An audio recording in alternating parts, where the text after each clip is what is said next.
All right. I think we're live. So, hello everybody. I am sharkhat 87, and this is going to be Dead Space 3 max percent.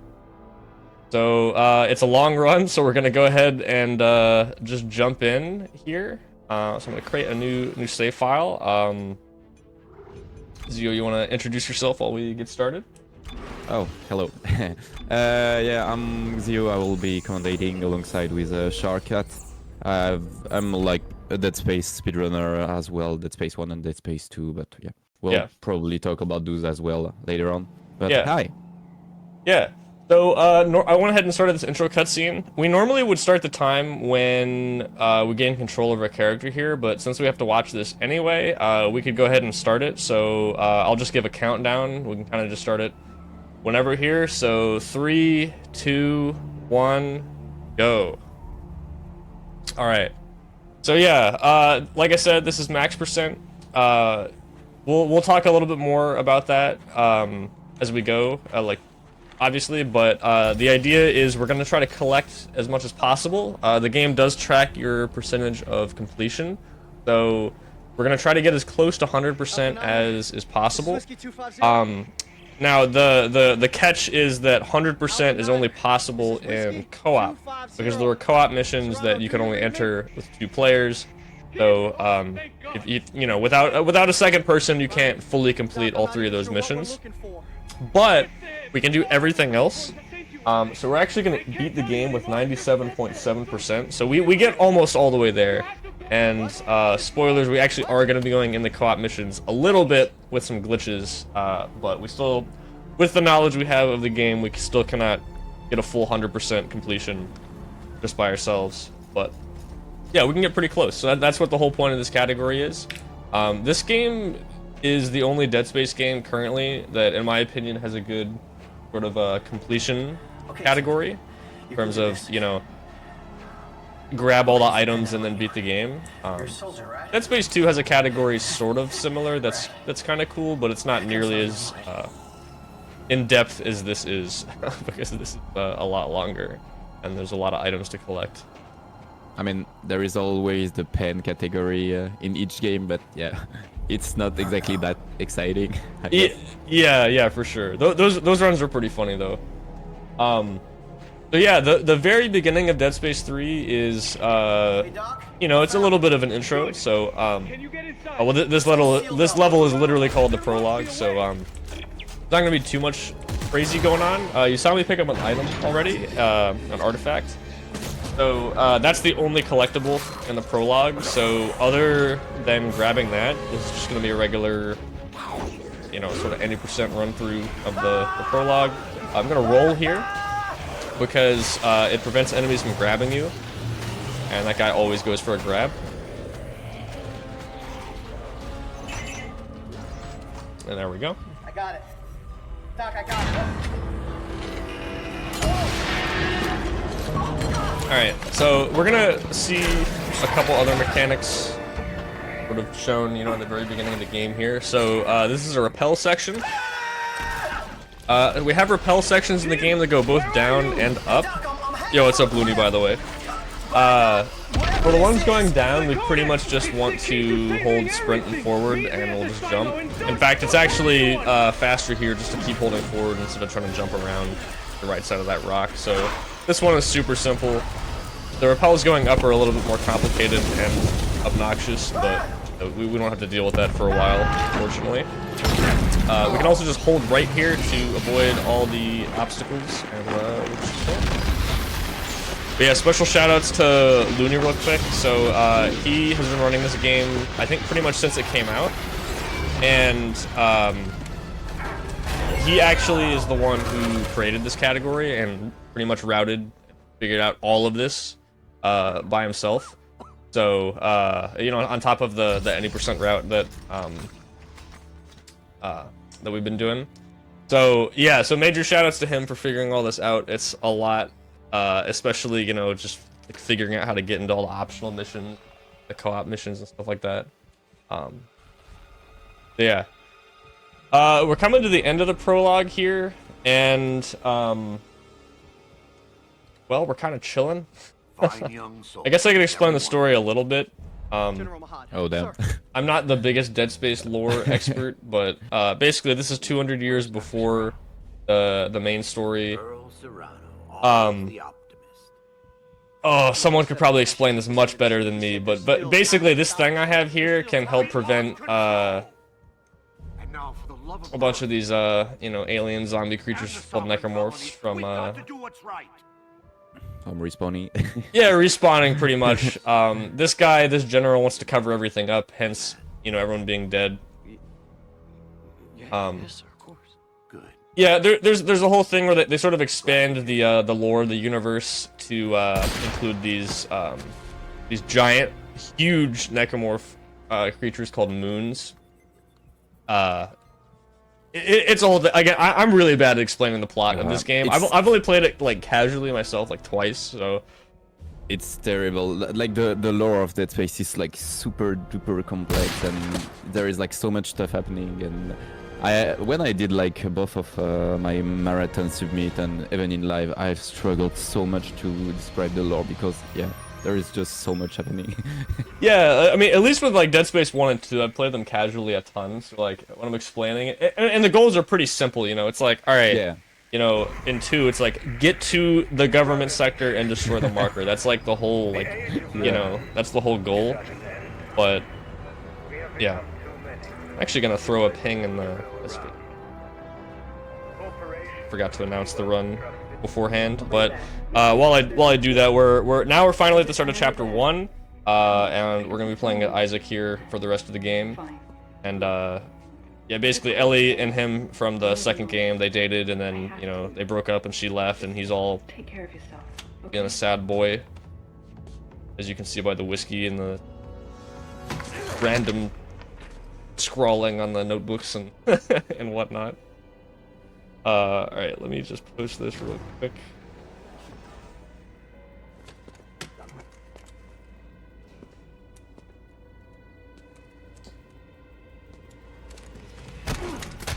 One interesting thing about Dead Space 2 and 3 is that they are kinda similar in the like, especially since their engine is pretty much the same, I think.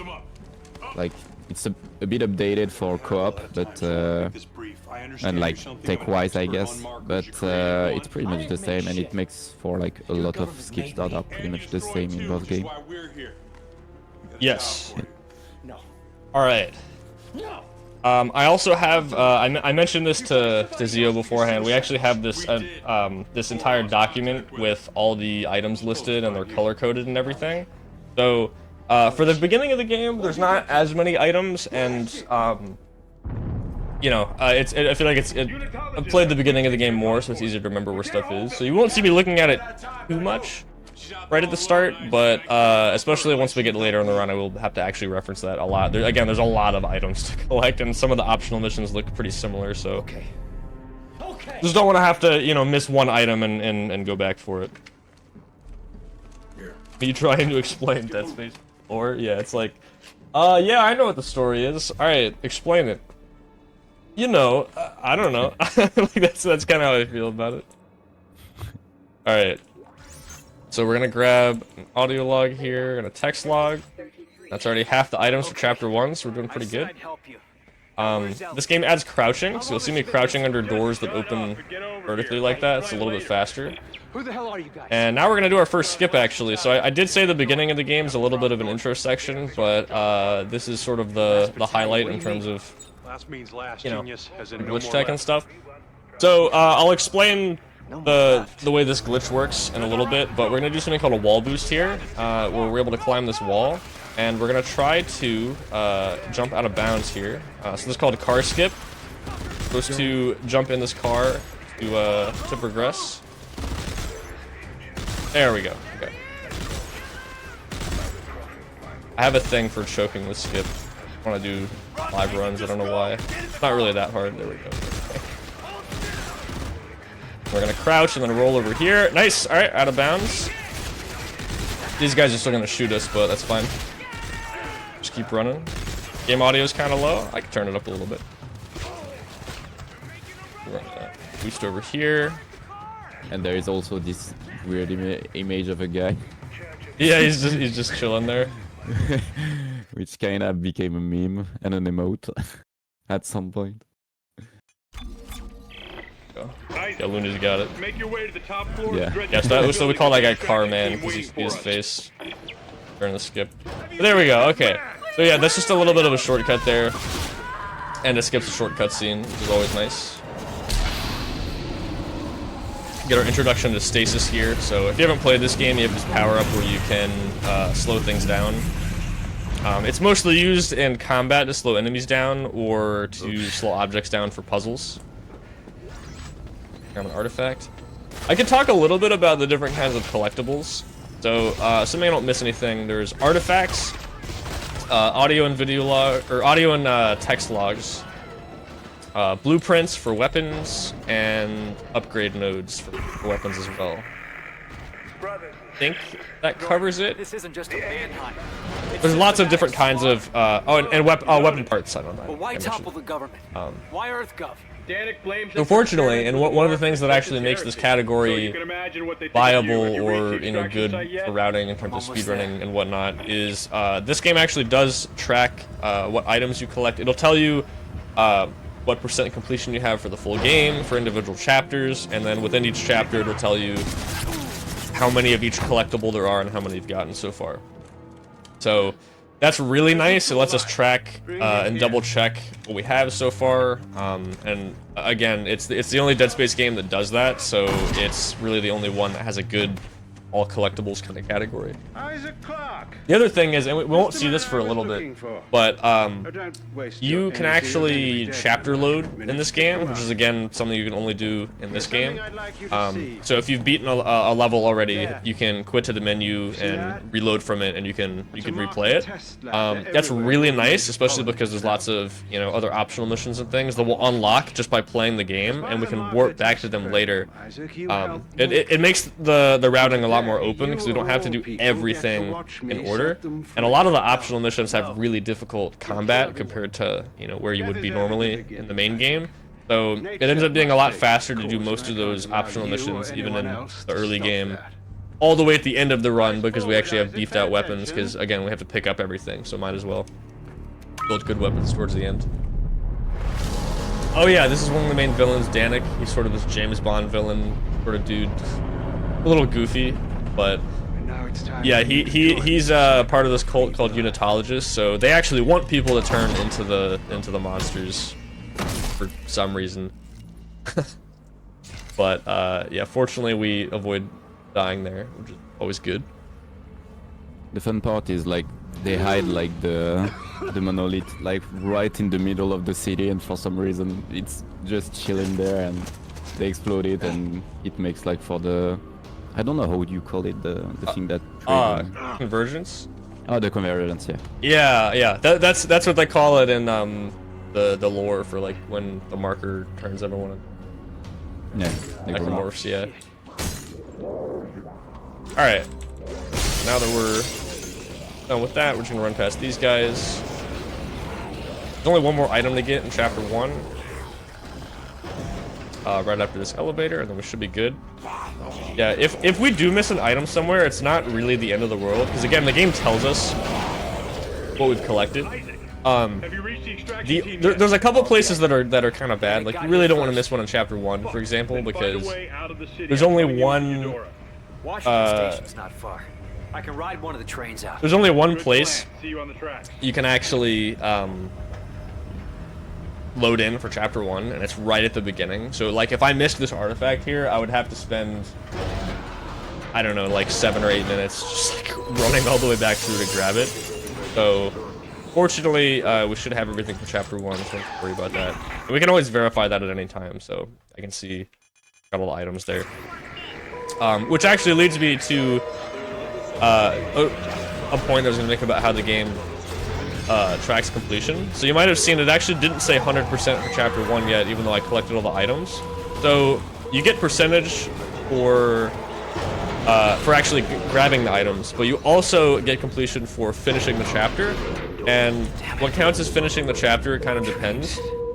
Usually it means you know, if you're progressing normally, Made it to the train once station. the chapter text comes up and tells you you're in the next level, that's when you know you've, you know, completed the previous level. Like, you'll complete all the chapters just for playing the game normally. Looks like the train was getting The thing is, we're not gonna play the game normally the whole time. We're still gonna skip a lot of stuff. But fortunately, when you hit what the game calls saving checkpoints, you'll see an icon like in the top right. It's saving your progress in your inventory.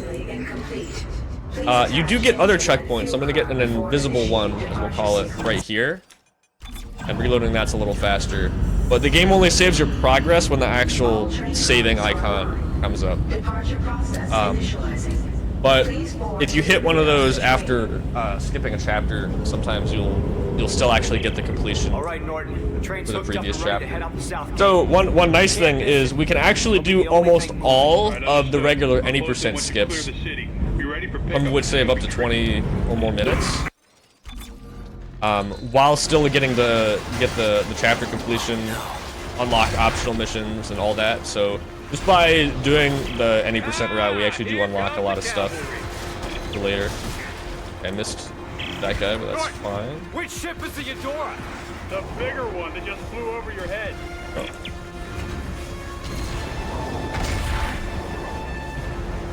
Alright. Load this checkpoint to speed up this section a little bit here. You'll see this a lot later on in the snow sections of the game, but right now I have slowed movement. And with slowed movement, it's a little faster to aim with a weapon like this. Specifically a one-handed weapon. Two-handed weapons with a heavy frame, as you'll see later. We're gonna make some of those. You walk a lot slower while you're aiming, so having a weapon like that is good. Eventually, we won't have a one-handed weapon anymore, but it won't matter too much when we past most of that stuff. Quick, I'm gonna see if I can do that mid-run right. I have a separate ASL just for max percent here. I want to do. Yeah, it looks like you can do that. Boy. Cute kid. You leaving behind? Dead. He did mess me up, yeah. Sorry. And we're finally in space. Yay! Yeah. That's the name of the game. True. Thanks for the rescue. I remember, like, and I think that's the case for a lot of people. Like, it catch you off guard a bit since like you start on Earth for whatever reason, and since no one seems to understand the lore of the game, you're just like, why is Isaac on Earth? And why are we fighting terrorists? Yeah, exactly. Alright, so chapter 2, kinda sucks. It's not that bad. There's not a whole lot happens. This is definitely the end of the, what I like to call the intro of the run. So, right after this chapter, we're jumping right into some big skips stuff. But, yeah, right now we're just chilling. We got a little bit more cutscene to get through. But, I've grabbed the 2 items for this level, so we're good to go. Yeah, basically the prologue through chapter 2, you really don't want to miss anything. It feels bad. I have to, you know, go back through the cutscenes to grab something if you missed it, but I can just confirm. Go hundo, and then we got the 1 item. Well, the item in the log. So. 15 seconds to target. So we didn't miss anything. We're good. All right, people, we're going in blind, so stay tight on that exit vector. Rosen, count it out. Exit beacon locked. Deshocking in. Oh, isn't it the cutscene where bad stuff happens? Some bad stuff is gonna happen in a little bit. Yeah. Yeah. So just a quick update on the story. Basically, all these people. Moon. Well, specifically this guy Norton and then the guy in the red suit, Carver, came to Isaac's apartment in the last chapter, and they're like, "Hey, we're working with Ellie. She went missing, some mission, you know. So, you know stuff about markers. You should come with us." Markers are the things that those big structures that create the necromorphs. We didn't explain that before. One of the ones that like Danik, well, not like blew up, I guess, but he did something to it. But yeah, You revealed it, I guess. yeah. an SOS coming from that. Yeah, so we're dead approaching end. The CMS the Roanoke. section of the game called the Flotilla, which is a section of All right, Rosen, close to 500 clicks. floating derelict spaceships. And so, you know, each level is going to be in a different ship. We're going to go back and forth a little bit. But Zero-G is really broken in these games, especially in Dead Space 2 and 3. So you're going to see a lot of cool skips with that coming up pretty soon. Right now, we're in the middle of a minefield, so we're going to have to deal with that real quick. There's actually a pretty cool skip you can do in co-op here. You know, can't do it because we only have one person, but basically what you do is you have your co-op partner die there in the fire, and then while your co-op partner is dying and the game's getting ready to reload the checkpoint, you can't trigger cutscenes, so you can just run through the cutscene trigger for this and hit the next saving checkpoint and skip it. But yeah, again, can't do that in single player, but it is pretty cool. Alright. So now we're just gonna have to run through this hallway here, watch another little cutscene, and then we'll actually have our spacesuit. And from there we just got a little auto scroller and we are out of chapter 2. My mic's on the left channel only. No, I mean not on my end at least. Okay. Ah, if it is, yeah, let me know. I can fix it. It looks like it's. Just let me know. Or maybe it is. Might be set up. Oh well, yeah. I guess you'd be hearing me on Discord, yeah. Oh, I see. Hold on.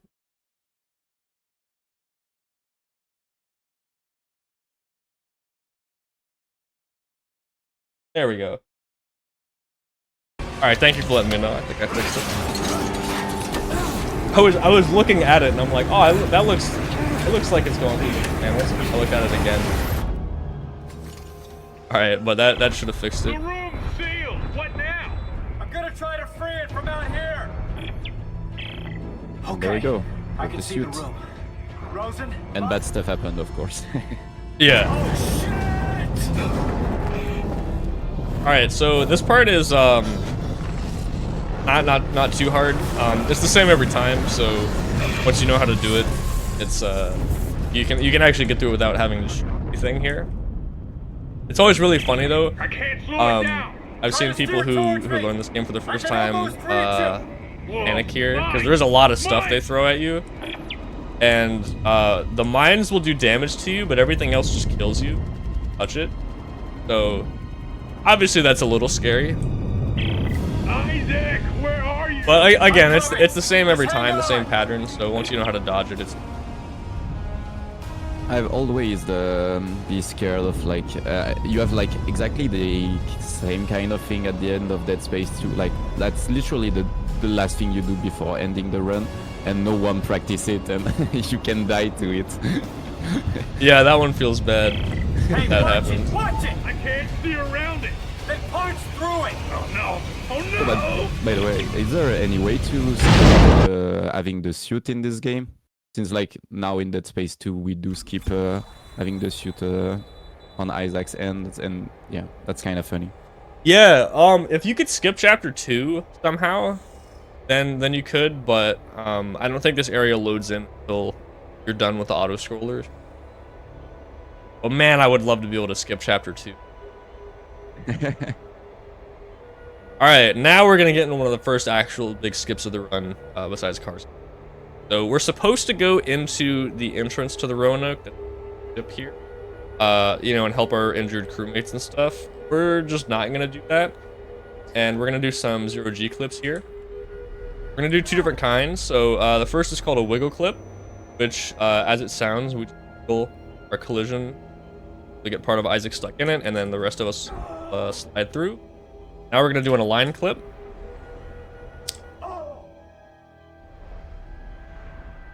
Yeah, I got a little weird. If you don't align at just the right spot here, it can shoot down like that. Ideally, we want to top. But the idea being we hit the align button to reorient ourselves, and that motion of pulling us up like that can flip us into the...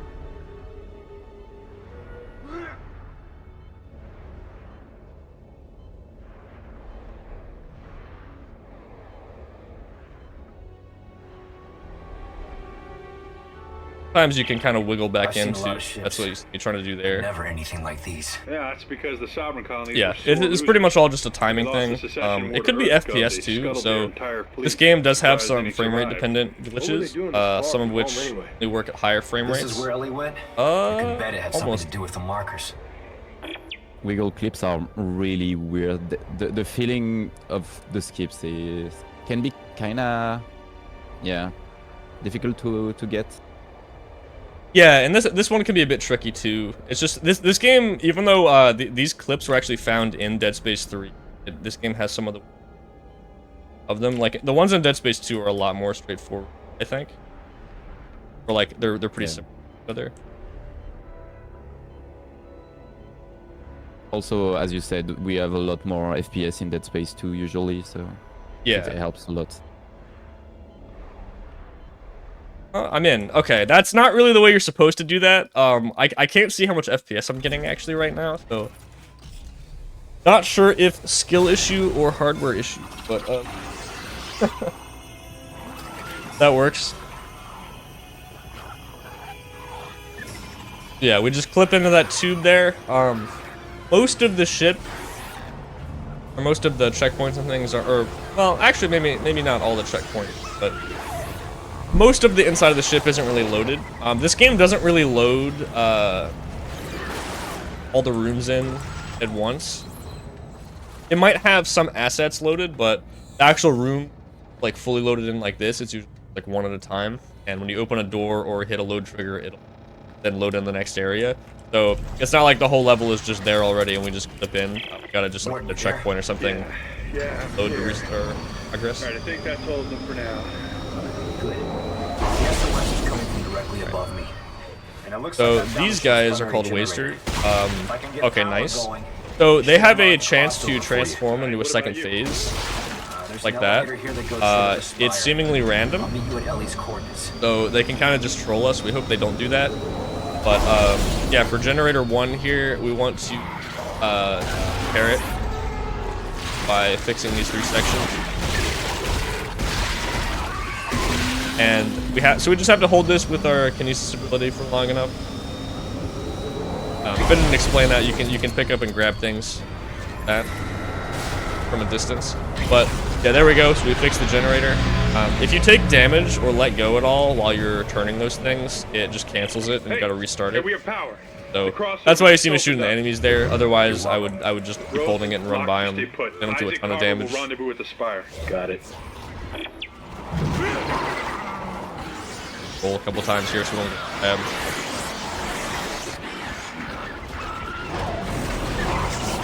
Alright. That's pretty much it for chapter 3. So, as far as the route goes, for how we're going to beat the game, so there's 19 chapters, plus the prologue, so a total of 20. We are going to go all the way up to chapter 18, get all the items, or get pretty much all the items there. And then, so we call that the 18 dive. So we're basically going through the 80% route plus doing some extra things here and there. Grab collectibles. And then once we get all the way up to chapter 18, we're gonna go back. And the reason we're going that like up to there and going back first, we can't go any further than that without just beating the game first. And it ends up being a lot faster to get everything, then beat the game, than to beat the game and quit out, because you have to wait all the way till the credits to get Like I the had a choice. final cutscenes and stuff to get the chapter completion for chapter 19. And we end time after the final boss. Get out of here now. So not yet. Isaac, there's about like 5 minutes of like waiting around. the trail ends at the Otherwise, you'd have to wait to do that. written markers all Then over the go back walls. and get everything. The answers are in there. Kinda I tedious. know it. We cannot leave until we know what it says. Oh yeah, this is Ellie, so we've met back up with her. Translating. We're leaving now. I got Buckle, you get Santos. Let's go. Yeah, Go on. Take love care. triangle drama. They need you more than I Buddy do. love. I did forget that. Did she get back her eye at some point? Yeah, she does actually. There's a log where they explain that, I think, and it's actually a different color for other eye. The explanation being they didn't have enough money to get a matching one, I guess. But if you look, yeah, so if you look really closely, her eyes are actually different colors. All you can think about is Oh, money. Damn okay. right. I never gave up on you. Oh no, you get up on the world. I paid my dues. All right. Don't you Yeah, we think got I'm this is our first weapon already? part we got here, a plasma core. This is due. So this game has a weapon crafting system, and you'll see that in a little. Doesn't look like I have a choice. We have a lot of crafts actually. It's one of the more complicated parts of the routing for this game. There's different options, but plasma cores are really useful. We are going to use. They got a damage circuit as well. But first we're going to do generator 2 skip. So I'm going to get a little bit of height off this railing. Over this railing, and that pretty much skips the whole room there. Again, there's a trick, a glitch called wall boosting. I'll explain that more later when we have time. For now, we're actually about to do one of the hardest skips on the run, Admiral Quarter skip. So we're gonna do another wiggle clip here, except this one's a little bit harder than the one before because we're getting pushed by this fan a little bit, and these enemies can just hit us. So we'll see. Get it? But we want to clip through this wall here to get out of bounds. That looks.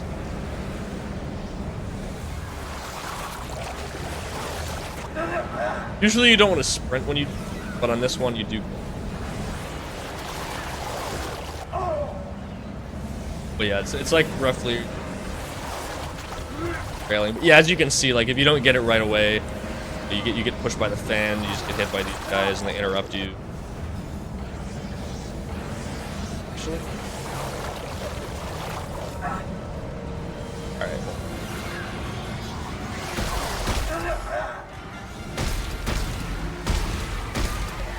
To make this a little easier.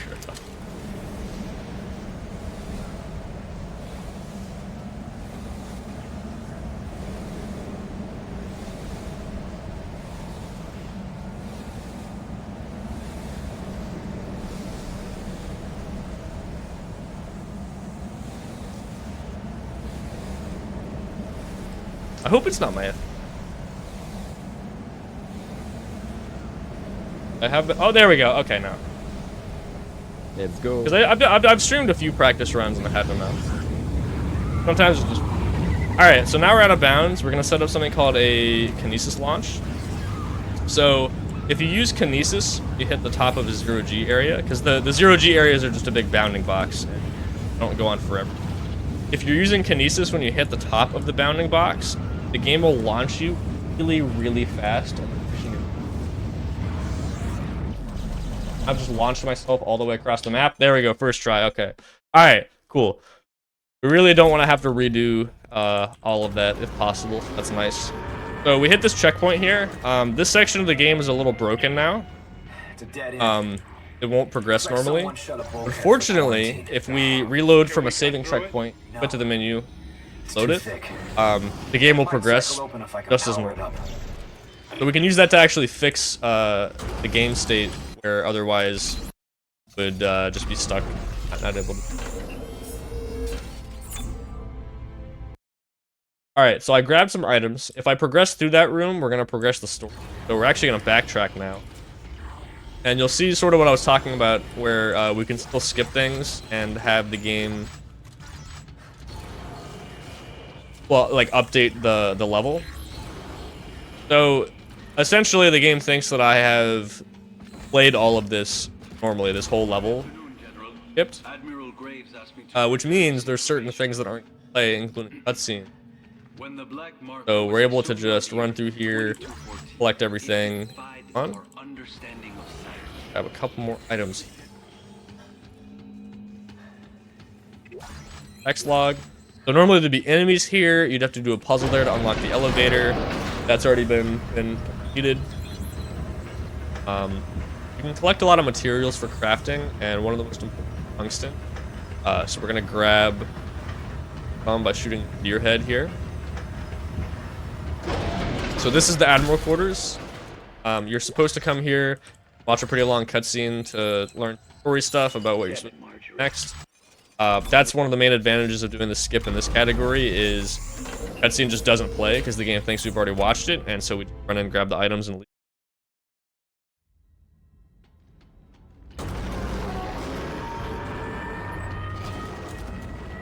I could check it. I have just the default settings on whatever's on this Steam. Of course. We found a little maintenance craft. A skip. It doesn't go very far or very fast, but it will take you to the outermost ships.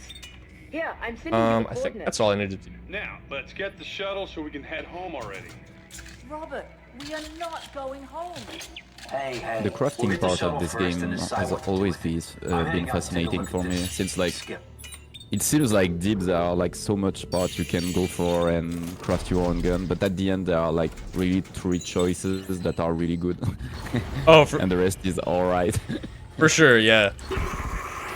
Yeah, so the first craft is pretty simple. The game starts you with an SMG and a plasma cutter, so we want to keep the plasma cutter, but we don't need everything else, so I was basically just selling everything for parts. I know. I made an item called a tungsten torque bar. Those, if you played Dead Space 2, this game has the equivalent of, you know, that game's power node rooms, but instead of power nodes, we use the torque bars.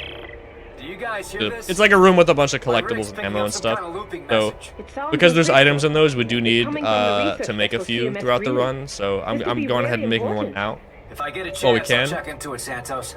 and then I was Isaac just out. selling a couple extra things as well. But yeah, once we're in this little cutscene tram thing.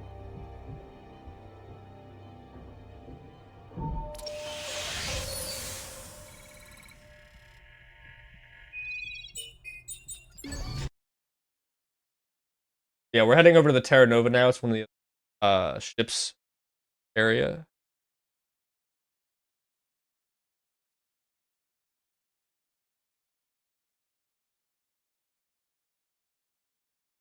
Yeah, I do have a gate on. Let me just lower the settings a little bit. Alright, let me know if that fixes it or if it still happens.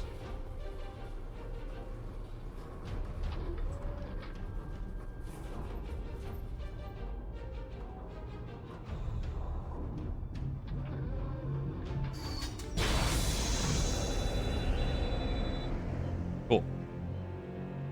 Alright, so here's another section where we're actually going to deviate from the 90% route just a little Which way bit. to the shuttle? So Terra Nova skip is something we're going to do in a second here, and is one of the biggest skips in the game.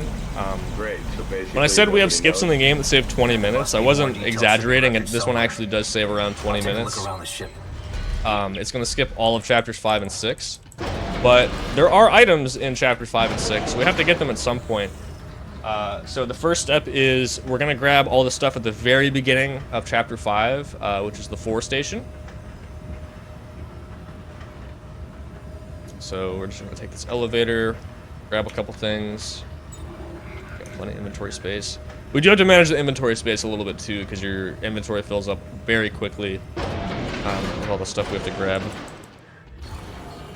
Warning. Alright, so we're going to grab this, this, All hands stand by for deceleration. grab this, Okay, Edward. grab that. Roger that, Val. Alright, there's just one more weapon part here. On the bridge. So this game brings back Dead Space 2 style hack panels. So basically, 8 possible directions. You got to find the Isaac here. which direction the blue It node looks is like our in. Do shuttle's that in 3 the aft times, section of and the then ship.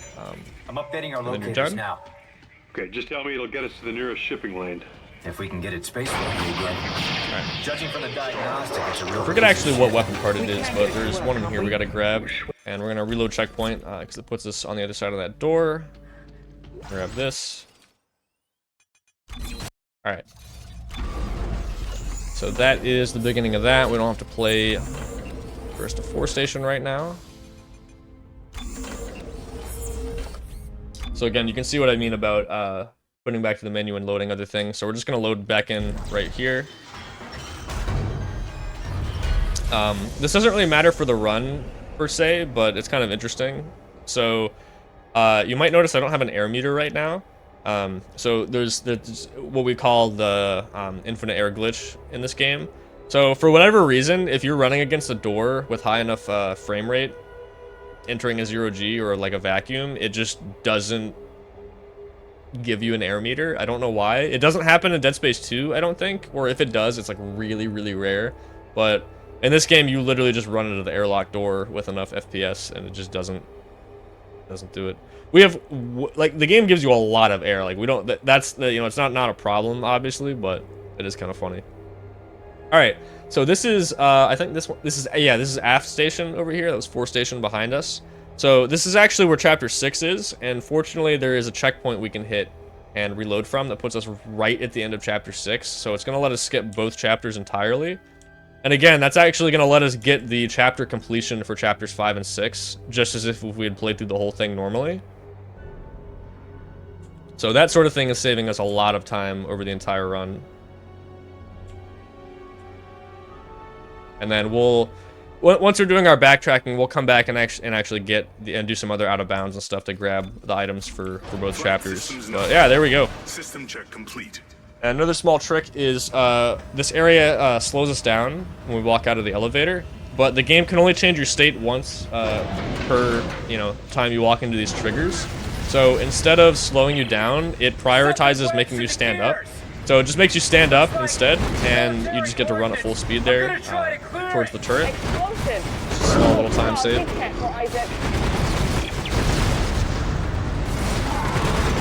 So in this chapter, or these chapters that we skipped in the story, we were supposed to be getting this shuttle called the Crozier. We're going to use that to try to escape.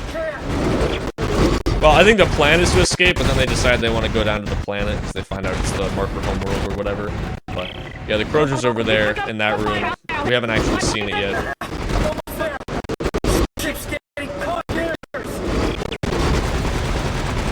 Or wait, no, I think... No, that is right. That is right, yeah. Because we need to go get an engine or something for it in the next chapter. Yeah. Alright, there we go. But yeah, that's pretty much it for Terra Nova. Now we just leave. You did it. And get some stuff on the way out. Okay, everybody. So this is the reason coming up here why I checked my inventory to make sure we had enough inventory space. I think this is the first chest that we've seen so far. It's pretty self-explanatory. They always have a bunch of items in them. So just gotta make sure we have enough space for that. Did I just bump an invisible object or something? It just pushed me to the left. That's weird. Okay. I don't think I've seen that before, but alright. I'm gonna try to get out of here pretty quick because they'll start blasting us if we stand there too long.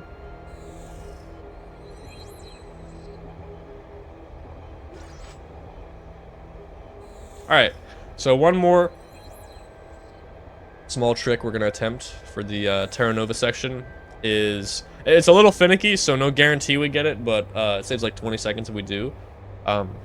So there is some dialogue that plays here. If you hit the trigger for it, it'll lock the shuttle, and you can't open the door until it ends. But if we very carefully navigate around it, we can just get in it without having to wait, just like that. Nice. Yeah, this thing needs more than plating. It's missing the port engine. There's a small wreck near the Greeley. It could be a shuttle. We should check it So, out. because of some of the big skips we're doing, we're actually almost done with the whole flotilla section, and we're gonna be heading down to the planet pretty soon. This next chapter is pretty straightforward. I'll meet you there. Or at least this section here at the Greeley. So the Greeley is a ship. There is an optional mission in there. Again, we're gonna come back and do that much later in the run. For now, we're just gonna do the story stuff and grab some items. But yeah, we gotta grab the port booster engine or whatever they just said we were doing. How many side missions are there in the game that we have to do? Good question actually. So there's 3 co-op missions, and then as far as the single player, well, I guess you can play in co-op too, but the ones that we can access normally, there's Greeley, Supply Depot, Armory, 2 more in Is this it? Rosetta Labs, and You wanted an engine? Here you go. one in the alien city, so that's like what, 6, I think? Plan. You always Something like that. Some of us just want to go home, all right? Oh yeah, so there is quite a bit I of disconnected all things the to do lines and aside. service tubes, but hell if I know how to get it out of there. Yeah, there's a decent amount of that. Yeah, that makes up a decent chunk of You the think you can handle it from second here? half of the run. Yeah. Okay, guys, I got the engine. Is everything ready? Well, not quite. Oh, conning tower. I forgot We're about gonna that get one tossed too. around like a midget at a circus if we try to navigate that So more than atmosphere without a flight path. What about using flight recorders from these derelict ships? Yeah, I think that's all of them now. Reconstruct one of the routes they used. Oh, I was I'll getting search caught in this. outside the Roanoke. Right. Look for small satellites with 4 solar panels sticking out. Satellites with solar panels. Got it. All right. But yeah, that's all the items around the outside of the Greeley. It's just that chest there. So this section is pretty much done until we come back later for the mission. So yeah, chapter 7, which is what we're in now, is the last chapter in space here, and like I said, we're just about done with it. So we're going back to the Roanoke now, which is where we started, and we're just gonna fly around, and we have to grab 3 of these sort of like navigation card sort of things to, craft whatever device is gonna let us help navigate down to the planet. And then we're gonna see a cool trick called potato skip. This is actually one of the newer skips in Dead Space 3. So the name, the original name was not potato skip. It was rotato dive, which stands for, or short for rotational door dive.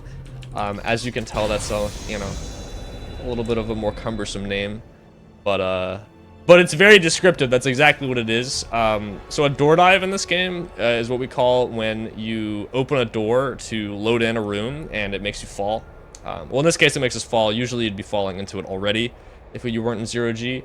But yeah, so again, most, like inside the ship and everything, the level's not already loaded, but there are certain assets like checkpoints or doors might be invisible and unloaded. Great. Well, I guess not unloaded, but invisible, and the collision would be unloaded. But if you interact with them, it'll still open the door, which then loads everything in. Opening doors is the main way this game loads new rooms in. So, yeah, so it's a rotational door dive because you're standing sort of like on the wall, in relation to where the ground ends up being once you open the door. So it rotates you and flings you downwards. But rotato sounds like potato, so it's potato skip. So yeah, that's why it's called that.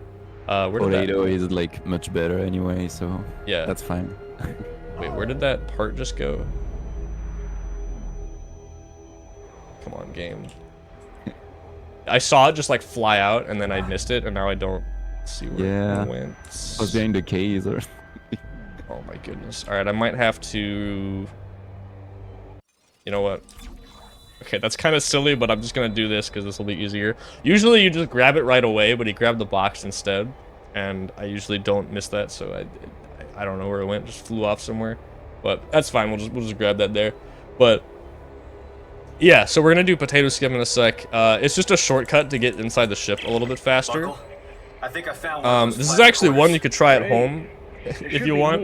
The wall that we're gonna fly through just doesn't have collision. It's pretty rare for these games to have stuff like that. That just obviously lets you get out of bounds. These games are pretty locked down for the most part. I say that there is another section like that in Dead Space 2 where you can also just fly out of bounds. But to be fair, they're both places where you kind of have to be trying to do it. Like you're not just gonna accidentally go into this corner for no reason. And there is one in Dead Space 1 as well. I mean, in Chapter 9, but yeah, it's a bit Oh, tricky. true. That is all Dead Space. Yeah, one, I guess. The game gives you like one free pass to get out of bounds. Everything else you gotta work for. Yeah. Alright, so now we got the item though, and this is our third part. So now we can do potato skip. So yeah, around here on the right, it is this one is as easy as it looks. We just, this wall is not solid, we just fly straight through it. I just need to find a bench. So it's a little trickier, so we gotta land here. We know that the door is right here. We open it, just pause the game to let the level load a little bit. It sends you downwards really fast, so you just need to make sure you don't go too far. All right. So now we're going to do a little bit of crafting here. I'm just pulling up my notes for the craft just in case, but it's pretty straightforward. Yeah, just a little bit of damage. Okay, all right. I guess on the military engine and the hydraulic engine. Go. I think I want damage on both, right? And the rate. Oh yeah, and the rate of fire on top. Yeah. So these crafts I don't have like, you know, ingrained in my mind as well as the 80% ones, because, well, to be fair, 80% has like 2 crafts, and one of them is really easy. This game has like, or this category has like 4 or 5 crafts of varying complexity. That one's not too bad, but it is definitely a little bit more than the first one. So I just made a force gun and a line gun. So that's the force gun right there. This is sort of going to be the baseline for a much better gun we're making later. Like the line gun part, we're not even going to use. That's just it's going to become the bolus gun later. But the force gun on top, even though that's also going to become the contact beam later, the force gun is pretty useful in one of the next chapters coming up. It's cool you get to see it because the force gun usually isn't very fast in this game. Well, I'm glad to Oh, and even less in other games. So yeah. I think this is the only Dead Space game you're gonna see. This is going to work. Force gun, like, you know, optimally at least in a Dead Space run. Hey, what's up with the oxygen injector? Suck on, they're not locked down. I tried, but the threads are rusty. Well, let me see what I can do. If one of those pops loose, the cabin fire is gonna burn us up before the atmosphere does. Do me a favor. Find the pressure reading on the main console. And let me Yeah, know we when finally the made it results. into the Crozier here, so we did do a very fun and cool auto-scroller here. That's done something. I saw the needle jump. There we go. So, pretty straightforward. And we're just gonna be able to move up, left, down, and right, and we have hazards in the way that we can blast away. Okay, everyone. There's not really anything we can do to speed this up. It's just a matter of Sensors online. trying not to die. Seeing mines at 2,000 meters. Targeting computer spinning up. Okay, Isaac, you have the controls. But fortunately, after this, Chapter 7 is 100% complete, so we don't have to come back and do it again later or anything like that. No items to get here, obviously.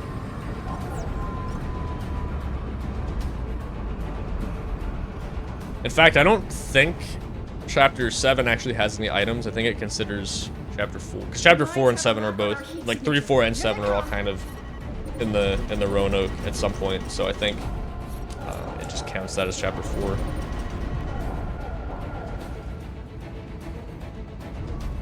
Can you summarize the beginning lore in just a few words? We were kind of joking about how bad I am at explaining the lore, but yes, we can do that. Alien machine broke. Gotta fix it. Alien zombies also. yeah. In 10 space. seconds to entry. 8. I don't know if you literally meant like a couple words, but no, yeah, basically it's Here's where the fun begins. yeah, so there's these alien zombie creatures called necromorphs, and we're trying to find the home world for them and try to destroy them so they don't destroy the whole universe.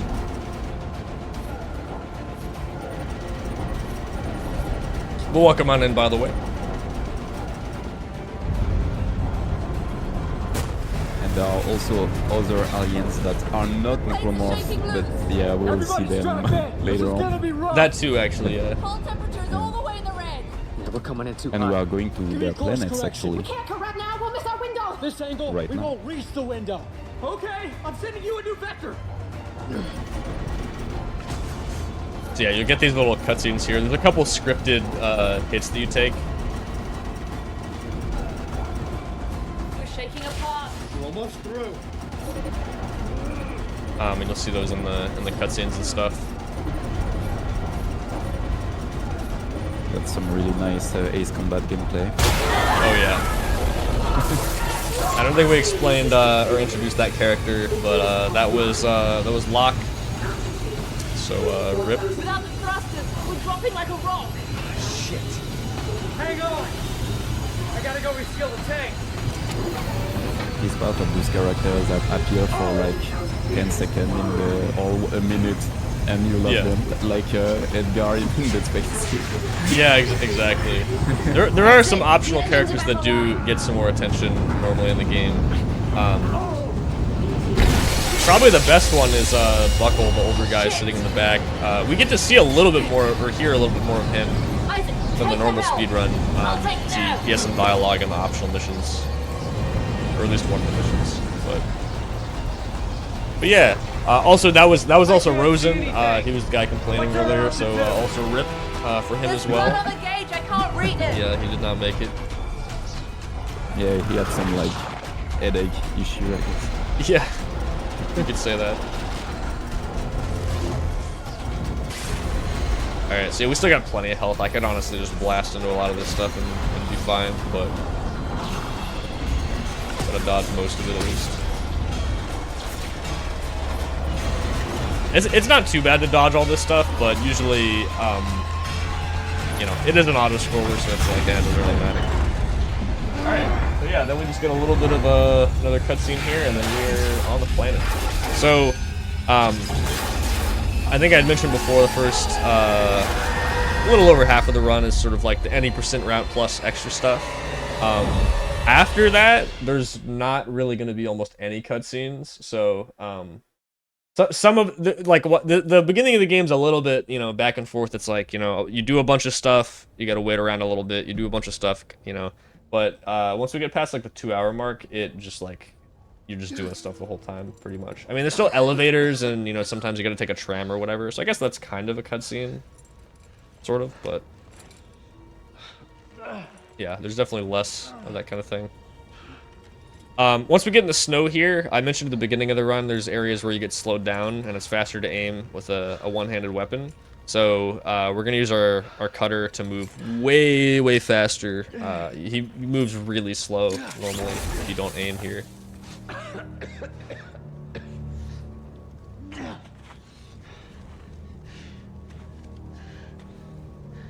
I always find that interesting that even like in Dead Space 2 and even Remake right now, aiming makes the character faster for some reason.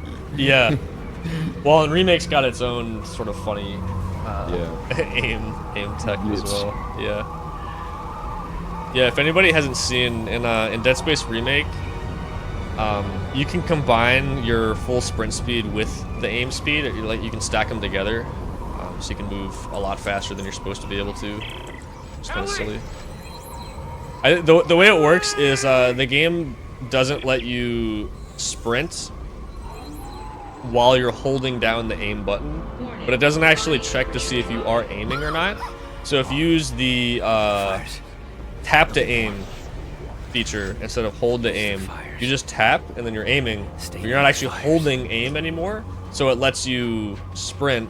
But yeah, so but then the effect is it just stacks both. Like, you're still aiming, so you still get the aim walking speed, but then you're still able to sprint, so then it adds the full sprint speed on top of it. If you want to zoom in Remake, you can do it. Yeah, it's pretty easy to do. If anybody wants to try it at home, you just go into settings, make sure you have hold the sprint, but tap to aim on. Like toggle aim. Yeah, toggle aim and hold sprint, and then you're good. I think it has hold for both as the default. I could be wrong. Unless it's the opposite, where it's I don't think it's tap to aim or tap to sprint by default. I mean, but I don't remember exactly. Oh, there's the temperature in Dead Space 3. I forgot about this feature. Oh yeah, it doesn't really affect us at all. It goes down really slowly, and it has to actually hit 0 before you die, which I'm pretty sure you would die before your body temperature hits 0 Celsius. Yeah. But It's fine. Maybe the temp of the suit and not Isaac. Oh, well, maybe actually, I don't know. That could be true. Well, either way, it goes down so slowly that it doesn't really matter. I guess in a casual playthrough, if you're kind of exploring and stuff, like you do actually have to account for it a little bit, but it's not a big deal. If you go indoors and turn the heat on, or you stand next to fires, it goes back up. Like you can see there, it goes back up to max, but yeah. Again, it's kind of like the air meter. They give you so much that if you know what you're doing, it's like way more than you need. Yeah. Since there is like so much exploration in the game, I think the air and temperature. Yeah, again, like casual playthrough, it kind of matters, but if you're just taking a beeline straight to the end, it's fine. So this is one of the first places I am actually gonna have my notes pulled up to, just to double check. So there's a couple of these rooms we go in that are similar. I think this one is... Get 2 items. Yep.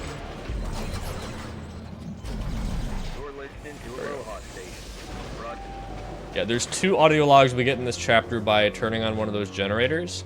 I actually didn't know at first that the second one was required for an audio log. So I remember I was trying to finish a run, and the first couple runs I finished to this, I missed at least 1 or 2 items. And I saw I was missing an audio log in chapter 8, and I was thinking, what audio log could I have possibly missed? Because I don't think we had it in the notes yet. Oh, real quick, so I actually just did a really small skip there. If you open that door and then turn the generator on, it skips a little scene where the snow beast jumps on the shelter building and prevents the door from opening for a bit. That's the creature that's been sort of hunting us, like knocking us down the cliff and stuff so far. We'll see plenty of him later, don't worry. So here we're gonna do another wall boost. So you've seen this trick a little bit so far, where if you run into a certain collision, he just slowly climbs it. Basically, the way it works is every frame you try to run into the wall, the game tries to push you away from it, which makes sense because they don't want you to just walk straight through the wall. They also don't want you to get pushed to the ground either. So, oh, I actually don't think I have to grab that one. That's fine, just to be safe. Yes, they don't want you to go through the ground either, so every frame it also pushes you up a little bit. So if you play at a high enough frame rate, you actually get so much speed going up that you go up faster than gravity is pulling you down, and you end up then gaining height. It is very geometry dependent though, so you can only do it in very specific places. So, you know, I can't just... Like, they probably would have fixed it if it was like this, but you can't just run into like any wall and climb it, for example. I don't need the scavenger bot.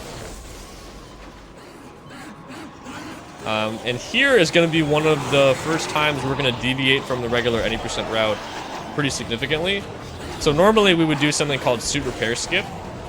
In chapter 9 here, you're supposed to go down into the basement and, well, get your suit repaired because it's currently broken. And that lets you get through a gate over there as well. Also rip buckle. They had to leave them behind. Not enough snowsuits. Buckle. Rip the goat, dude. Isaac. Rip my man. Well, I'll be damned. Where is everyone? But we do actually need to get a lot of items here, so it ends up being faster to just run through the level. There is a skip we're still gonna do. Okay, so I thought it was the middle gear here, but last time the game trolled me and it wasn't, so maybe I just didn't remember, so I'm gonna throw both of those over there. Okay. Game is gaslighting me right now. So we're gonna get introduced to feeders, which are honestly probably the scariest part of this game, I think. It's a case of the lore and the design of the enemies is super interesting, but functionally they're just the pack from Dead Space 2. Like, Yeah. it's pretty much the same thing. So this is one of the reasons we want that force gun. I honestly don't even really need to explain it. You'll see why in a second. But yeah, this part is pretty straightforward. Otherwise, though, we're just running through and trying to grab everything. I like their design. They are not like exactly necromorphs, but they are pretty. Oh yeah, yeah. The way they're designed makes them really creepy in this game. Yeah, so that's why there's a lot of them. And this gun just blasts them back. Doesn't do a ton of damage, but that's fine. We're using it more for its utility than anything else. That's so funny. So they are trying so hard to get to you. All right, so this skip is a little finicky, but hopefully it's not too bad. We're gonna there we go. Nice, that was really good. So we can actually do something called a crouch clip there. On really thin walls, if you mash crouch with it bound to scroll wheel, if you spam crouch really fast, you can actually clip through the wall. So we just skipped this whole puzzle room and grabbed the one item while we're out of bounds there. That's a nice little time save there. And we're actually almost done with this section of the way station here. So again, that's why we don't do the skip and come back later. Well, that and one of these audio logs here only plays when you get the suit, so that actually is pretty important as well. So I'm gonna grab the Arctic survival suit here. We do want the inventory space. I forget if this one actually increases the inventory space or not, but I'm not sure. It's one of those things where it's the suit I've always been getting in runs. Like we've always been doing it this way, and while this category could probably be optimized a lot, there's like little things with the routing we can improve. But I get this too. Okay. Nice. All right. So I just want to do it the way I'm used to. I don't want to like take a different one and have it not work. But you know, it's a 4-hour category. There's a lot going on, so there's I'm sure a lot of things we can figure out. You might be able to get a different suit, and it's fine. Yeah. Also, Dead Space 3 isn't the most popular Dead Space game to run, so there might be like some optimization you can do on longer categories, but yeah. For sure, yeah. Like Looney and I are the only people that have ran max % so far. Yeah. That's partially because of the length, though. To be fair, it is a lot. As you were saying earlier, Looney did so much for these categories. Yeah, definitely. Kinda alone at the end. I mean, with you. Yeah, I can't remember. I might have contributed some setups or something. I can't really remember. Like I was watching Looney route a lot of this category at one point, but I don't remember. I don't remember if I actually made any contributions or suggestions or anything. It was pretty much all him.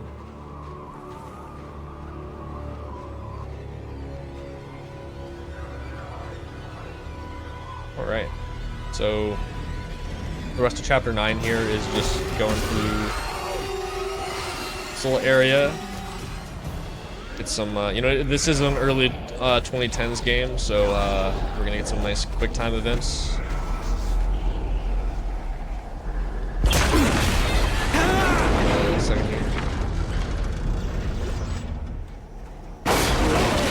Alright, then we're gonna come up to a boss fight. This series is not particularly known for having the best boss fights of all time. They're usually like pretty simple. But this game has some of the best ones. And we're coming up on Snow Beast.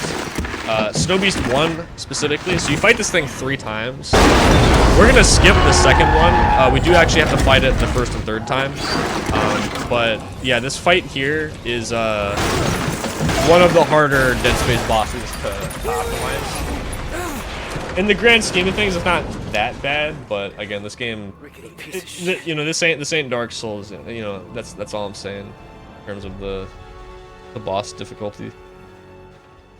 Yeah, boss are usually piece of cake. Yeah. especially in this game since you have like overpowered weapon at the end. Yeah, definitely. Why is Isaac pulled out here? Oh, so him and Ellie date and then break up, and she goes off on a mission related to markers and stuff, and she goes missing, so the rest of her team comes to get you and is like, hey, you know about markers, you should, you know, come help find her and also help with the mission and whatnot. So then and then they find the marker homeworld here, and then they decide to come down and blast some stuff. As they do. Yeah, the plot of sorry, the plot of each Dead Space game is basically Isaac has to destroy a marker or something related to a marker. Yeah, that's the same pitch always.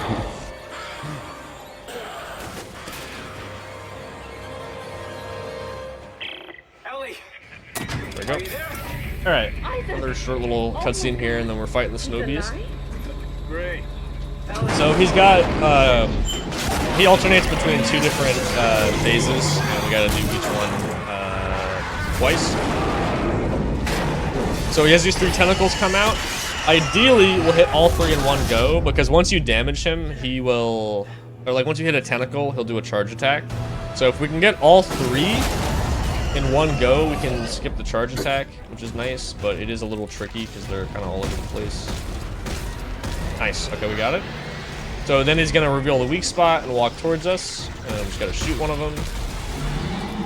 And I'm trying to back up towards this way because once the fight is over, he has this scripted move where he just walks towards where, towards a certain position before the cutscene starts. So ideally we want to get him as close to that as possible. That's fine. You know, I've been wondering if it's faster to actually get him to do one of the charge attacks so he doesn't have to walk over as far. Fucking thing! I don't know. That was pretty decent though. Not a bad fight. Yeah, that was clean. Alright. So we're coming up on chapter 10 pretty soon here. We just have to, you know, kind of make our way through a couple of these rooms, grab some more items. Okay, my inventory is pretty full here, so I might have to drop some stuff. We are coming up on a spot where we can drop items, though. So I need that, and I might need to drop... do that. So, some of the items, fortunately, don't actually take up inventory space, so the logs and artifacts, for example, do not. But anything related to weapons, so the blueprint, or actually, do blueprints take? I think I actually forget if those do, so I'm not sure. But weapon parts and upgrade nodes definitely do take up space. Yeah, I don't think the blueprints do.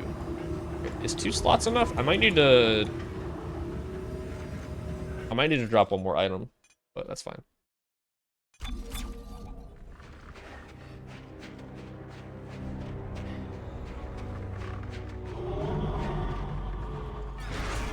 Yo, welcome in on the raid. Yo, thank you, Gala. Thank you for the good luck. I appreciate that.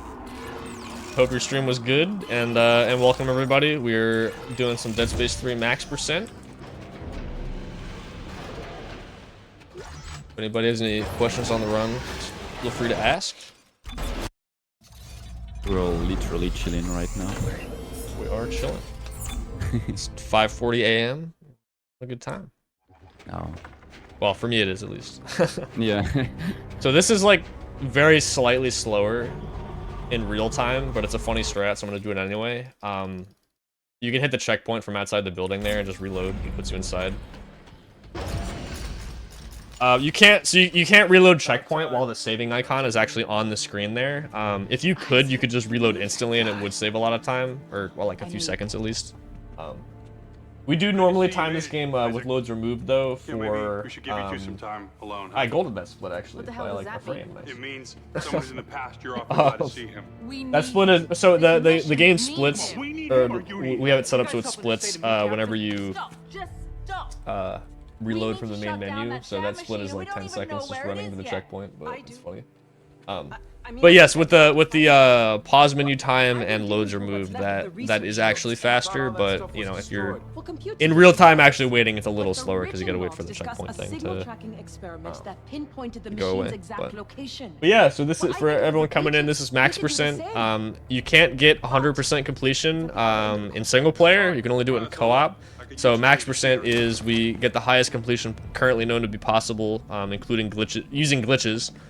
Which is 97.7%, and that also includes getting into some of the optional missions in single player, which is pretty neat. So we're gonna grab this, and use that torque bar we made earlier, and grab this item.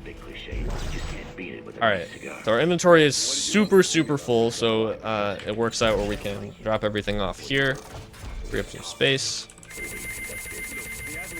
Alright, so now I'm gonna make another torque bar. I can make 2, nice, okay.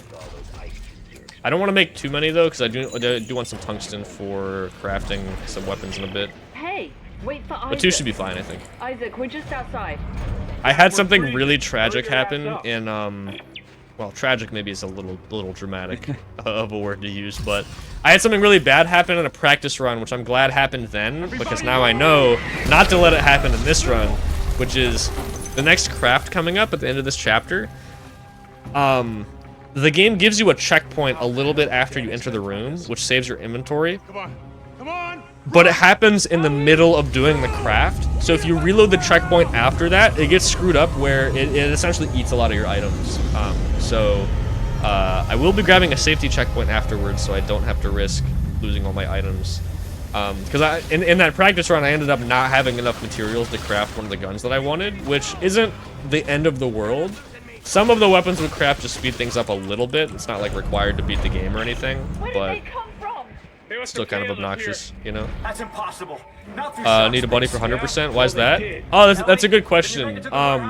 It's because there are so the game has lots of optional missions. I think we were counting. There's like 6 or 7 you can enter normally, but then there's 3 additional co-op only missions. So you can only enter the missions in the first place in co-op.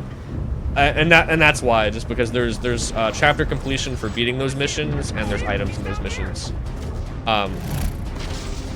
But it makes sense because they are designed for co-op. There's specific sequences where, you know, one player's hallucinating and have to fight enemies, and the other person has to fight enemies in the real world, or, you know, vice versa. So they wouldn't really make sense in single player. In fact, they're kind of buggy if you jump in by yourself. And so we're gonna beat one of the optional missions and complete it. We're gonna get the full chapter completion for it, which is pretty cool. Oh, he didn't get knocked down. Okay, he does have a shotgun, but more like a sniper rifle, because he will absolutely snipe me from all the way over there, which is kind of bad. So hopefully he doesn't do that. Okay, cool. But yeah, so we're gonna fully complete one optional mission.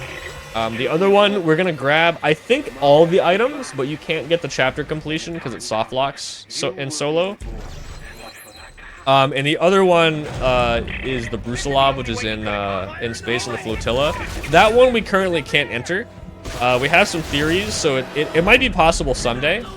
And the run would actually get longer if that happens, because if we find a way to get, you know, like 98% or whatever, we would actually have to play that.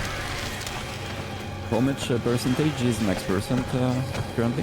97.7%. Alright. So we get pretty close. Alright, so we're gonna do our next big skip here. So this is drill skip. If you've seen Dead Space 2 runs, that game also has a drill skip. This one is not nearly as complicated as that one is.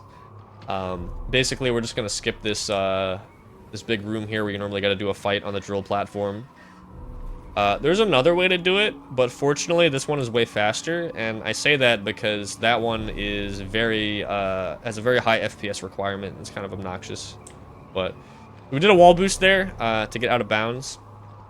So again, if you didn't see that trick earlier, if you run into certain collisions, you can gain height and climb out of bounds. So I'm on top of the drill room right now. It's unloaded, so you don't see all the textures and everything. You can see like the stasis refill stations down there. But we're gonna get on the top here. I think I'm all the way up. All right. So now we're gonna roll backwards, aim at this, and run back, and that should let us hit the checkpoint after the room. Nice. There are some items in the drill room itself, but it's gonna be faster to grab them later, especially once we load a chapter where the game thinks we've already beaten the drill room normally, and then we can just run through it, no problem.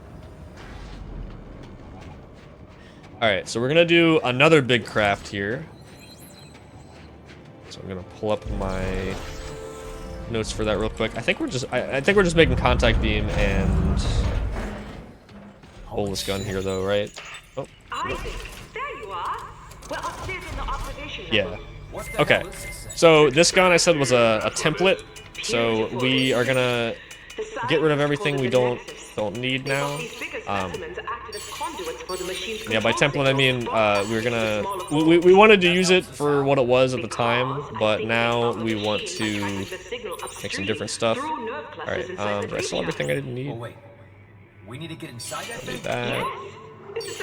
Okay, so now we are gonna add. The scientists used heat exchangers. Let me try to ignite them. No good. There's probably a furnace on the roof. If I can find it, I can get Let's see. So I want to sell some more stuff here. Don't hurt yourself. Don't have enough. That's fine. I don't need to.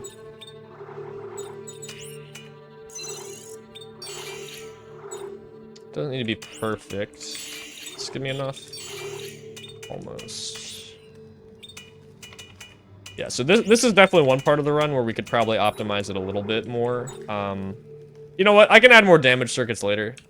Yeah, I can fix that. I might have added. I think one of those was -1 clip. I might actually want to take that off, but it might be okay for now. Yeah, the nice thing is there's lots of benches throughout the game, so while it might lose some time later, if the upgrade path I did is not very good, I can fix it later. The weird thing is, I think you can get random circuits from item boxes, which are like a resource box. Like you can pick them up here and there. So sometimes you actually, like, even though we're collecting all the same items as we go, you sometimes will have more circuits that you can use. Like this one is a scripted one that we got. See, that's a decent one. Yeah, I'm gonna wanna. That might be okay for like now, but definitely. You know what? I might actually change that before the next boss fight coming up. I might redo that. Yeah, actually, it's fine because I'm gonna. Yeah, we're gonna do another big craft later where we make another gun, and I can always add more damage to it there. Okay, so we definitely want that safety checkpoint. If I fail this skip here, we got to go all the way back before the craft, and we get the bug where it removes all our items. But so there we go. We're doing the setup for Nexus skip here. So this is another skip that saves about 20 minutes. But we're gonna skip pretty much all of chapters 11 and 12, and we're at the start of 11 right now. That should be good right down there. Go. So yeah, now we have an actual pretty strong weapon, which is nice. But yeah, as far as the skip goes, so we call the elevator as we run to the left, which lets us get off the lift, and then we do a crouch clip to get through the thin railing. Okay. So now the elevator's all the way at the bottom. How's it looking from? Some of these guys. Alright, so now we're gonna call the elevator back up. So I need to count here. So 1,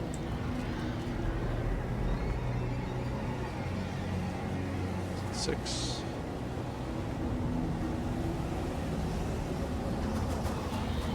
About there. So now we're gonna crouch clip again.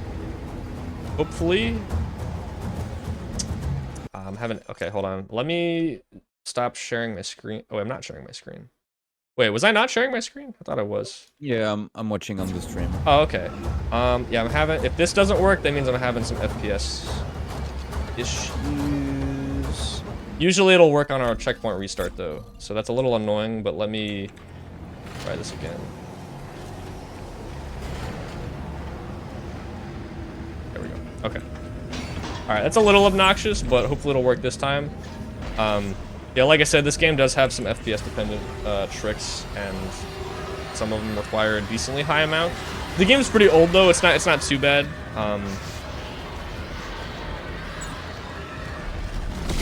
But yeah, I have had that specific problem before, and I don't have my FPS display up right now, but from what I remember, if you do reload that checkpoint, it makes it a little better, the FPS here. So hopefully it'll work. Okay, the furnace is on. How's it looking from... Alright, let's see. So, and the reason we're counting here is we need to drop onto the elevator at a specific time. I'll explain why in a sec. That's why I don't want that slip upgrade, or downgrade.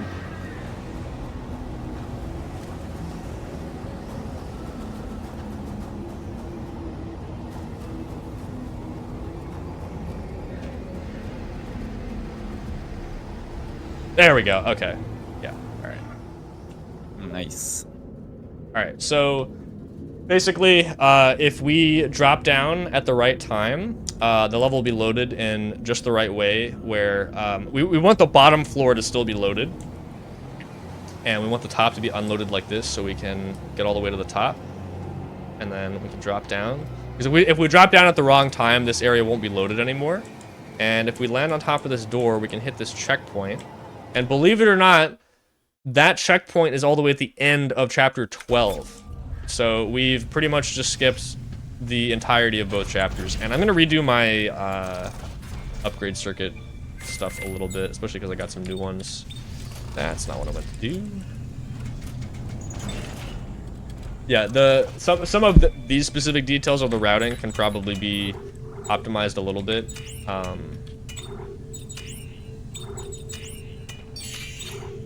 Probably just craft another damage. There we go. Okay, that works. Yeah, I just didn't. I didn't want the clip debuff. That's really bad for that weapon. So yeah, there we go. All right. As soon as I hit this cutscene here, give me like 2 seconds. I'll turn on my ceiling fan.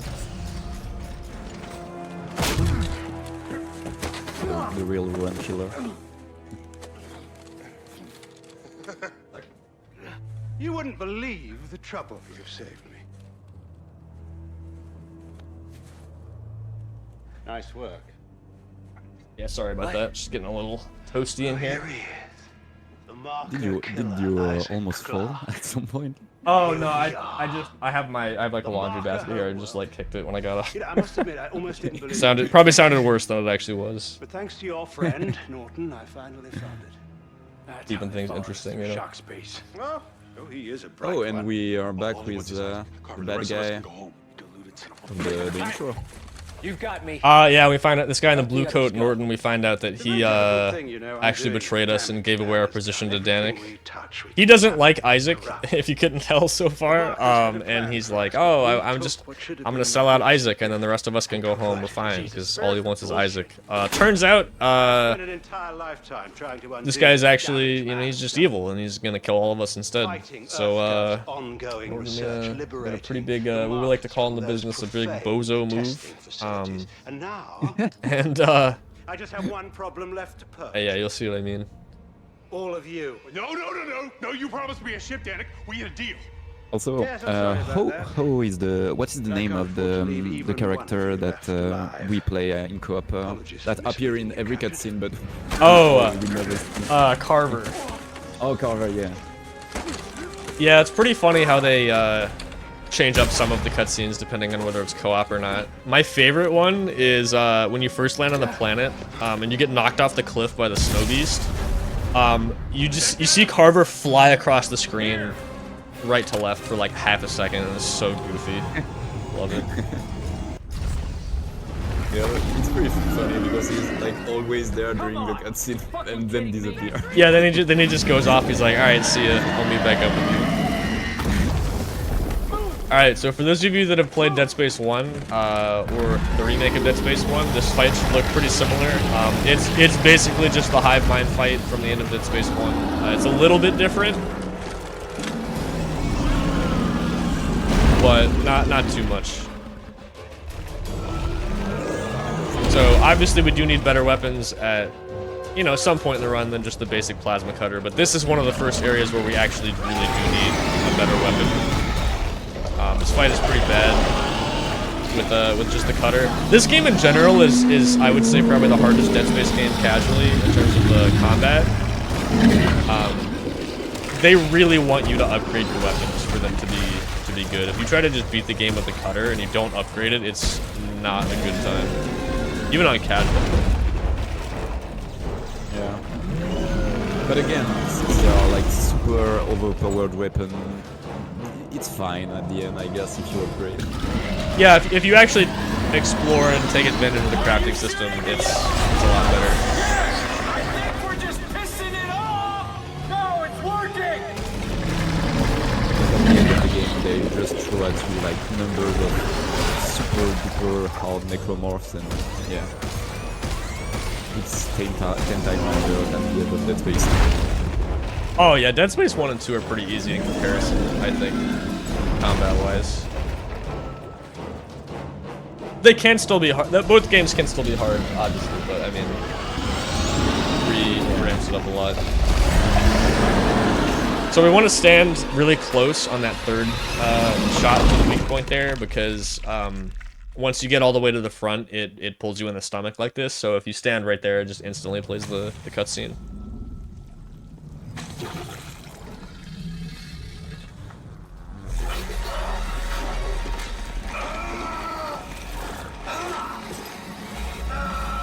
So we get the second phase of the fight in its stomach here.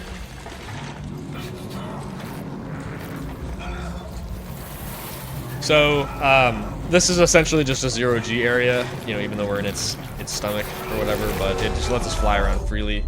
We get 3 of these enemies called nests. They're a little hard to kill fast because as soon as you damage it, they flail around everywhere, but we'll see how it goes. We do have stasis, which helps a little bit.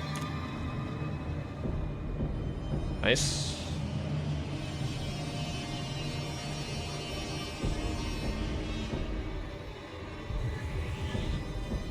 That was really good. Nice. All right. So we're coming up to, it's not that bad, but it can be a sort of an annoying chapter, the cliffs. So I mentioned at the beginning of the run, we have rappel sections, and they can be either going up or down. We're coming up to some ones where we gotta climb up, and you'll see why they're a little bit more obnoxious. First, we gotta deal with this bozo real quick. You made us come down here. You encouraged her. Now look where we are. Between Danik shooting at us and whatever the fuck that was. Isn't the hive like the part you were just before one of the part when you can do a clip that is like super hard? Oh yeah, there's a trick called cliff skip where you you do one of those kinesis launches, kind of like we did earlier, to launch yourself across the level. But you hit like a really small target super far away, and it does skip most of the climbing sections. But that part is really hard. Well, it's hard because it's really precise, but also because the stuff you're lining up with is all moving. And you gotta clip through 2 or 3 sets of curved invisible walls. So it's really bad. Yeah, it's really bad. It would save like 5 minutes and 90%, but no one's been able to do it yet. So yeah, I remember Looney complaining about it because it was way too hard. Oh, there goes Norton, by the way. See ya. So yeah, that happens at high FPS. He just flies up in the air. All right, so cliffs is another level we really don't want to miss an item. There are some levels that are better than others for that to happen, right? Like There's some where, you know, you spawn in, when you replay it, there's no cutscenes, and you can get to everything pretty quick. Maybe there's not a lot of items to grab. The Cliffs is very linear, and it's just a straight shot through, and every time you replay it, it plays all the cutscenes again. So there's not that many items to grab. I haven't had a problem with it recently, but I do have my notes pulled up just in case. And I will check when we're like halfway up, if we actually have everything or not. But he was ready to kill us. yeah. Isaac did One of the other worst places it can happen is the next chapter, Rosetta Labs. There are a lot of items. It's a really big level, and yeah, there's just so many different locations, and you know, you just don't want to get to the end of the run. You're checking your progress, and it says, oh, you got 13 out of 14 weapon parts. It's like, well, I don't know where that one is. So yeah, it shouldn't be a problem, but you know, that's, for example, that's one thing that could happen, and you don't want to see that. All right. So speaking of stuff we don't want to see, we got one of these climbing sections here. So first of all, we want to tap the button to go forward. And the reason for that is if you hold it, he goes through this animation of climbing, right? But if it goes on for too long, he'll eventually stagger, and that's pretty slow. So at the very least, you want to tap every so often just so that doesn't happen. But then we realized that the faster you tap forward, the faster you climb. So I'm just essentially... Did I just teleport there? What was that? Very weird. Oh, that was weird, yeah. Oh, you know what? Hold on. I actually have my... I did teleport. I have... I didn't notice. Oh. I had my... or I think so. I had my trainer up to teleport before the run for practice, and I forgot to close that. I think I accidentally hit my F3 key while I was climbing. It's funny. Literally cheating. Literally confirmed cheating. Well, I guess this run's technically invalid now, so that's cool. That's fine. I was gonna say, there actually is a chance this could PV. I have, like, ideally this run could be improved in my PV by at least 20 minutes, even without major, you know, reroutes or anything. So it is possible this PVs. I wouldn't be able to submit it because Ellie, come on. Well, I don't have the load remove time shown either, so that itself would technically invalidate the run, but that's super funny. Or this mission, or I had to go find someone else to help. What was I gonna say? Yeah, I thought I found some glitch on the rappel. I was like, oh, can you climb this faster somehow? I don't have to mash W 1,000 times. Is that what you really think? Yes. They brought you here at gunpoint. Alright, so there's a couple weapon parts here we gotta grab. I'm not here because someone put a gun to my head. Yeah, well, Norton's dead because someone put one to his.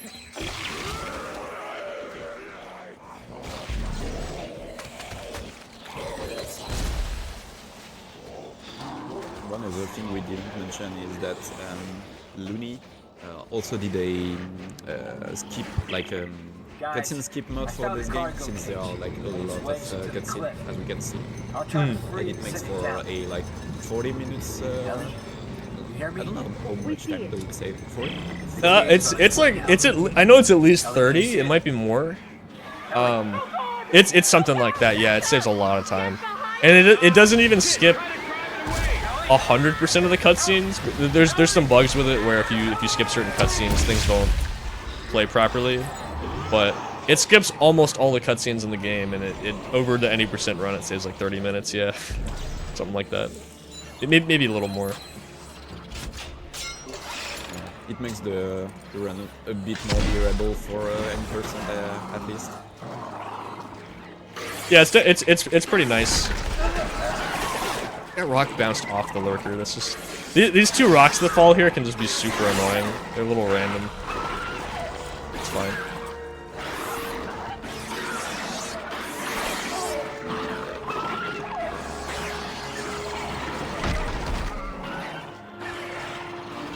You actually can't hear the.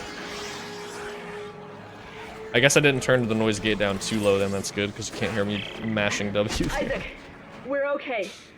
We drove it off. Oh, thank God. Trust me, I About Robert. Yeah, I can enjoy it in Discord. Just don't. Oh, true. In stream. Yeah. He blamed me for all the trouble we're in. He kept pushing to go home. I kept pushing to stay. But the mission is all that matters. I thought Robert understood that.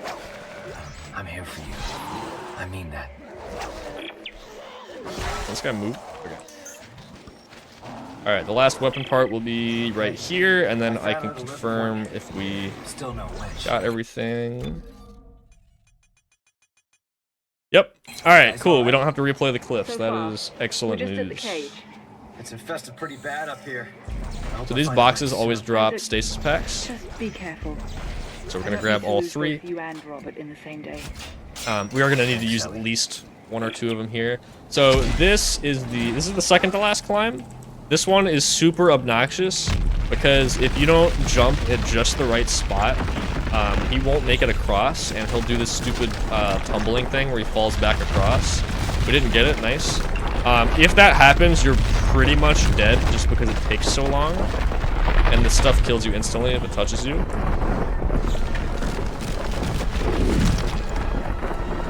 All right, we didn't get trolled, nice.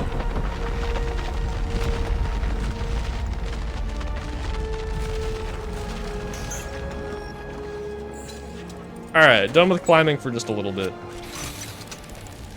So now we gotta deal with some enemies here.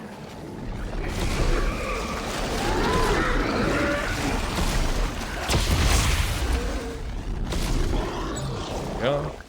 So if we get hit while we are pulling this thing, it's kind of like the generators from the beginning of the game. It just cancels it, so that's why we want to kill everything there. I found the winch. Or pretty much everything. Start it up. Hang on to something. Wait. We do heavily use stasis down. in this game also, What's our next compared to the other run. We now know Yeah, for anyone that's seen Dead Space 2 any percent anytime in the past couple of years, we don't get stasis at all in that game in any percent. We skip it completely now. we have to make one. How do we do that? You definitely, I feel like it's a lot more useful in this game. There's sections like the cliffs there where you actually do need it to progress. I guess Casually 2 has a couple sections where you are required to use it, but we skip those, so it doesn't really matter. So, tell me about this. Doing a little puzzle here. Solution's always the same, so just if the codex was made move from those her two things and we're good. Where will we find it?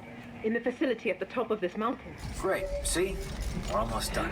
Alright. So after this chapter coming up pretty soon here, in the next few minutes, we're actually going to see, I think, our first backtrack where we quit out and reload a previous chapter. I'm going to remember to do it this time. My practice runs I keep forgetting to. I was crying the whole way. Just get me It doesn't really matter. Unfortunately, a lot of the exact order of the backtracks doesn't matter too much at the moment, because either way you still got to quit to the menu over to the chapter you want and load it. But so there's certain, like, once we get to the main backtracking section, the exact order of those doesn't matter as much. It's mostly just, you know, we want to do some of the stuff after we've done our big craft where we add all the damage to our guns, and we want to work in spots where we can go to the bench to drop off all our items. That's the main thing.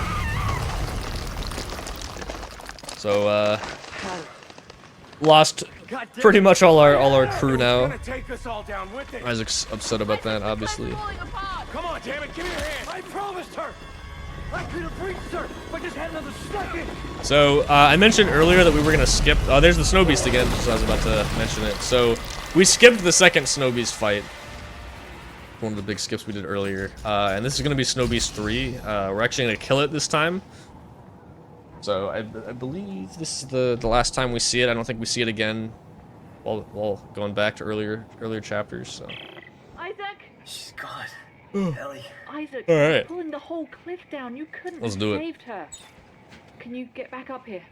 Yeah. I think So the strategy for this one is a little bit different.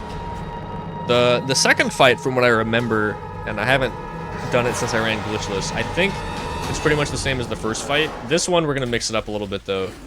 We're gonna use this harpoon to kill it, or harpoons, I guess. So this guy not spawn right away. Usually I grab the power and then shoot him, but alright. So we're gonna get his attention by damaging him to try to get him to walk into these lasers. Wow, he actually blocked my shot. That sucks.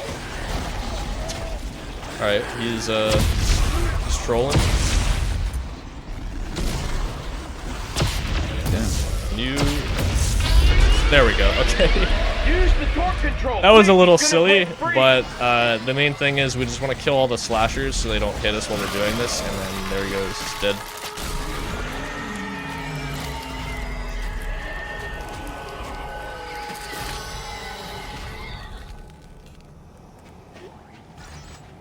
Alright, well, he will actually stay dead. Hooray.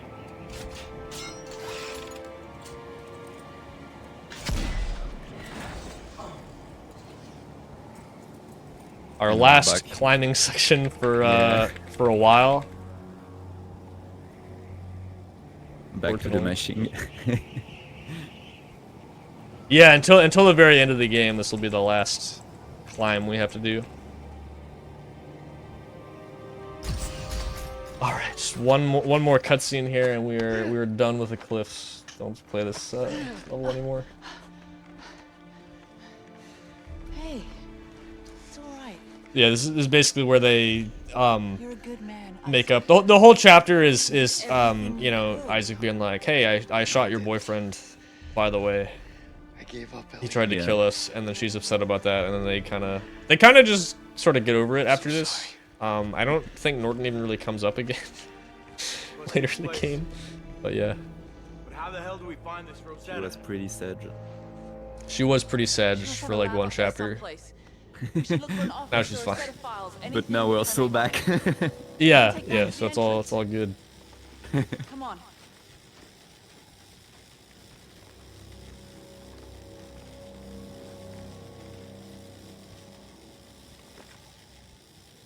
All right. So as soon as we get the saving checkpoint, we are done with chapter 13. Very nice. Just to confirm, yeah, we got Hundo on that. All right. So now we're gonna go back to 4 Station, which is back in chapter 5, and we're gonna do some out of bounds to grab the rest of the items there. Here, yeah, okay.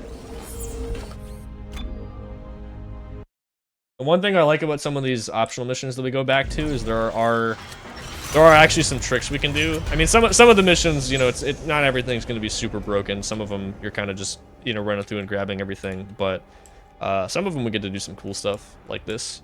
So here, this actually used to be an any %, I think, or like a version of this, but this is just gonna get us way further into 4 Station. So towards the beginning of the run, when we first got to this chapter, we got the items at the beginning of the level. Now we're gonna get everything else. I don't know if this angle is good. Maybe it is. I'm drifting to the left a lot. Nope, works every time. Nice. Okay. Hey, Commander. Nice. Nice. Okay. Forgive me in advance. I haven't done this puzzle that much, and I haven't memorized the exact solution. It's not that hard. It's just like, you know, there's so many things to learn over the 4-hour run. It's just like, you know, just haven't quite gotten to it yet. But it's you know, it's not too bad. Yeah, there we go. Okay. The real run killer. Yeah. Wait, like that. Yes.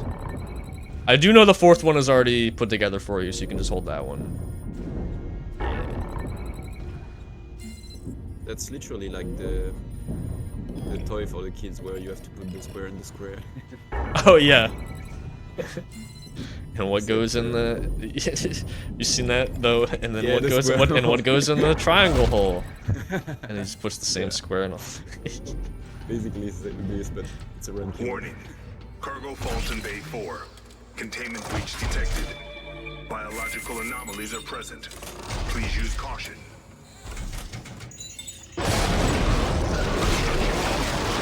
There you go. So that's actually a sort of small optimization I just added in, which is, or I'm pretty sure it's faster. You gotta wait a while for that elevator to open, and normally we would use a bench in this chapter a little bit later, drop our items off. But I think I have to time it, but I'm pretty sure it's a little faster to do it there while you wait. Although we do pick up a few more items here, so I don't know if that'll throw things off later, but. Tucker Edwards. Hey guys, if you're running low on ammo, don't forget your kinesis module. Here, I found this recording when I was stuck on Titan Station.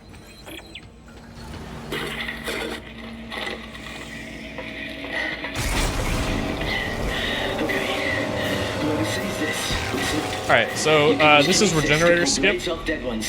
Normally when you climb down this ladder, there is a cutscene that plays that introduces you to those enemies, but if you climb on the box and roll over the ladder instead, you can just skip it. So just keep on going. You see? Just shoot it back at them. It's pretty neat that there are like techniques with kind of all of the player kit of Isaac, like you mentioned rolling, but there are also tricks with stomping or with punching. Yeah. Yeah, it's pretty nice to get the variety. I think Dead Space 2 and 3 have a pretty nice variety in the tricks. Not that Dead Space 1 doesn't also, but you know, if you've seen Dead Space 1 speedruns, there's one particular glitch that's a lot more useful than most of the other ones. Yeah. It's another game, let's say. Yeah. That nice. That's a really good circuit as well. So yeah, this actually, besides the the funny teleport, I forgot I had my trainer open. Otherwise, this would have been a pretty solid, valid run at least. So I'm just for reference, I'm about 5-ish, maybe 6 minutes behind PB, which is like I think for this far on the run is totally fine for like a no reset kind of thing. I do actually have a 7.5 minute time save on one of the missions where in my PB it soft locks. We know why now, but at the time we didn't, and you just have to replay the entire mission if it happens. So by having that not happen, I just saved like 7 to 8 minutes for free, which is kind of silly. So technically, this could be ahead of PB after that point. Still. That's cool. There's only a few tricks left that would potentially lose us a ton of time. I'm hoping my FPS is a little better now. There's like there's only like one trick left that I would be sort of worried about. So hopefully it's not too bad. Worst case, I could use the trainer to get past it if we like really need to, if the FPS just isn't happening, because I can't really do anything about that, you know. But I don't think we're gonna have to do that. It's here. Fine. Perfect. Send me the coordinates. Now let's hope Danik doesn't find us before we can build this codex.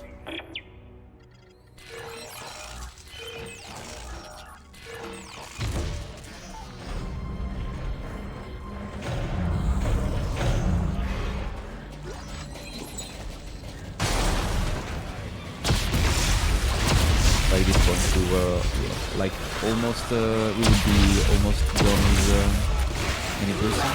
Isn't it like 2 hours? Yeah, I think I forget what the I think New Game Plus is like 147 now actually. Yeah.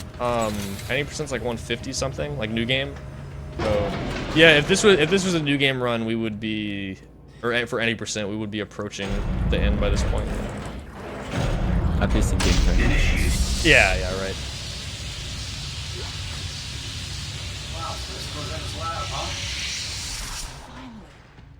All right. Oh, and what's your record for? I mean, your personal best for trilogy run?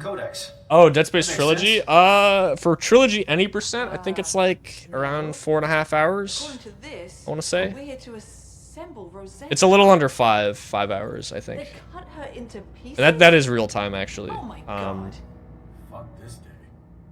Yeah, something like that. Yeah. Why? Almost as much as max percent, actually. Yeah, not that much longer. Yeah. It's pretty funny. I did do Trilogy glitchless. That shit's like 7.5 hours, so it's pretty long. Yeah, I was going to say 8 hours. Well, no. It is a long one.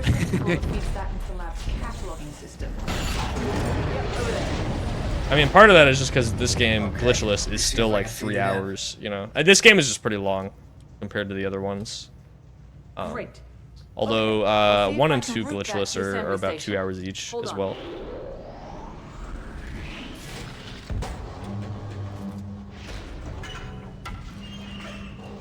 Oh yeah, so I don't know if we explain what we're doing here. You need to do all this stuff for Ellie to give you a key card here to progress. There is a skip in co-op where you can clip one of the players out of bounds and they can hit a checkpoint past this point where you need the key, but well, okay, technically there actually is a pretty new skip where you can use that piece I had that I put in there, that receptacle. You can use it to clip through that wall there. I haven't been able to get it yet. I think it might require like really high FPS. I'm honestly not sure if I actually get enough for it. But You want to give it a shot? I also haven't spent that much time on it, so I might just be doing it wrong. But technically, you could do that, and I think that would still save time for max percent. Find out what you can about how Because at least this section, like this room, there's no collectibles or anything to get. You just need the key. And once you get past that point, you don't need the key anymore. It's just for that door. Well, it might open some other doors, but because of the skip we're gonna do, it's gonna unlock. Primary buildings in this facility. The one we're in now is biology. There's one for paleontology and one for geological studies. Which one should I check out first? Doesn't matter. Just be careful. There we go. So that opens that door there. That wants to eat me? That's not funny. I know. Isaac out. All right, just gonna grab some weapon parts here. So we're gonna do another really big skip called Rosetta Labs skip. You know, hence being in Rosetta Labs. Where is it? There it is. Okay. So this is gonna skip both chapters 14 and 15 pretty much in their entirety. Oh, I did want to upgrade the damage on my gun maybe before this fight, but I guess it's probably still fine. So we're gonna call this lift up. It's gonna be similar to a big skip we did earlier called Nexus skip, where we're gonna abuse flipping off this elevator. I'm turning on VSync here, which is gonna lock the game to 30 FPS. It makes getting off the lift a little bit easier. This one is a lot more precise than the other ones. So we want to make it as easy as possible.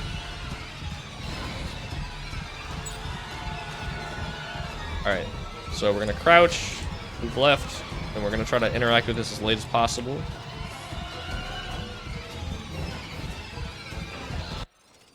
That's fine. Fortunately, you do get a checkpoint right there, so if you don't get it, you can just try again. There we go. Okay, nice. That's pretty good. So the elevator's gonna go down, and we need to move kind of quickly because once it gets to the bottom, it's gonna unload the whole top level, and of course this guy gets in my way, so he might die now. Yep. Well, that's unfortunate. Okay. That's really unlucky, but we can just do it again. It's fine. Nice. Okay.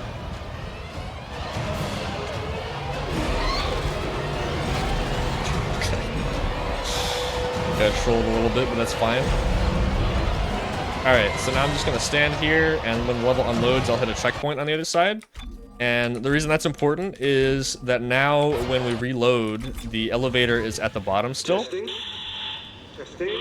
And in the meantime, we're going to grab some items. Hello, Isaac. And go back to that in just a sec.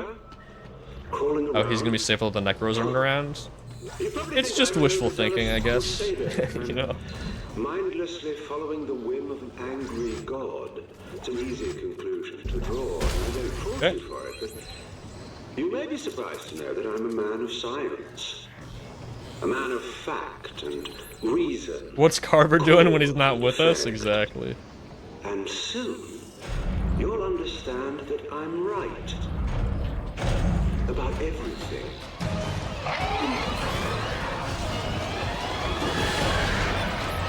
Okay, so now that we got all the items, we can do the second part of the skip.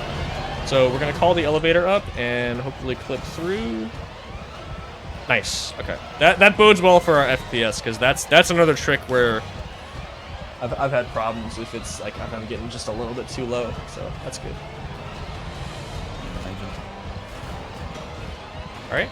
So now we're gonna crouch clip through this wall here. And another type of crouch clip is instead of mashing crouch. Wait, did I get through that without having to clip actually? If so, I haven't seen that before. Well, cool. Well, anyway, you'll see it again later at least, but instead of mashing crouch, if you crouch and then have a ceiling above you and you uncrouch, you can actually clip through the ceiling as well. So that's going to be really important later. Alright, this is probably the most difficult combat room in the game, so another reason we want to have at least a decent gun for this part.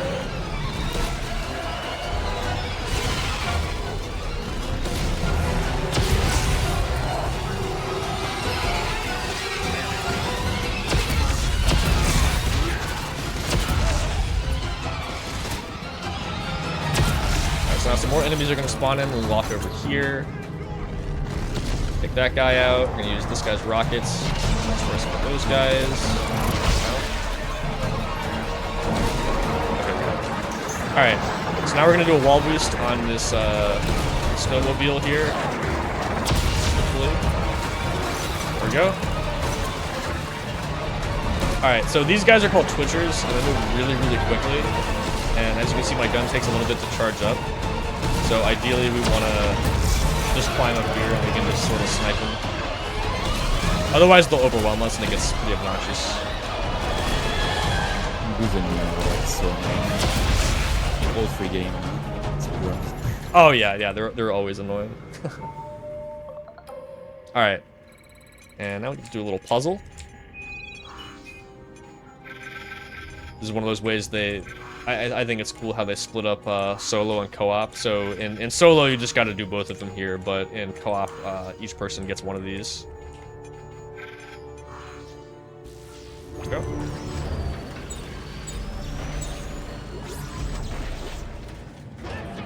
All right. So that is Rosetta Labs 1. We are definitely not done with that chapter, but for now, we're just going to keep pushing on. Okay, so in any percent, you can skip most of this level. In general, the downward rappels are way more fun, both casually and in the speedrun. And you also don't just have to mash W super fast, and I can just hold it. But we are gonna skip part of Descent, not the whole thing, like in any percent, because we do, again, have to grab items and stuff. But we are gonna do the first part. So on these rappels, if you mash forward and back, you can actually get a little further down than you're supposed to be able to before you jump off. And we can actually get out of bounds here.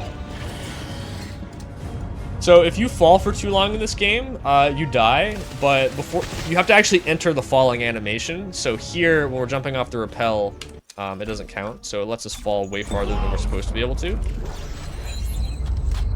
And it just perfectly lets us hit that checkpoint there. And the first item we need is right next to that checkpoint, so that works out really well for us. Alright, this weapon part here is really obnoxious, so hopefully they don't hit me right as I try to grab it. They usually do. Did I get that? No, I dropped it. Okay. Yeah, see that that happens there. It's fine. So, I don't know, maybe I should wait for the guy the rocket launcher to shoot first. See when he does that and then grab it. But yeah, that's kind of expected to happen at least once. From this point on, the combat gets like so much worse compared to the rest of the game. That's basically what we were talking about, with all the enemies and being super strong and how. Yeah. Hold on, I gotta drop some stuff. I didn't realize my inventory was so full. Okay, there we go. Just pick one of those back up, but that's fine. So I actually did grab the item there, but it didn't let me pick it up because my inventory is full, and then you just drop it. Yeah, this item is one of the most annoying things to grab in the game. It's really silly. Okay, shoot the rocket launcher guy. There we go, we got it. Okay. First try every time.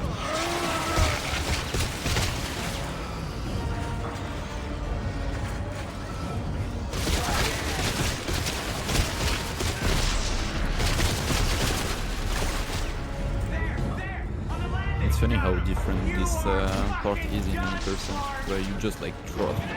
Oh yeah, you just drop all the way to the bottom. It's sick. Yeah, I'm really glad we still get to at least do some of Descent skip. Yeah, it would still be fine if we didn't, but it looks cool.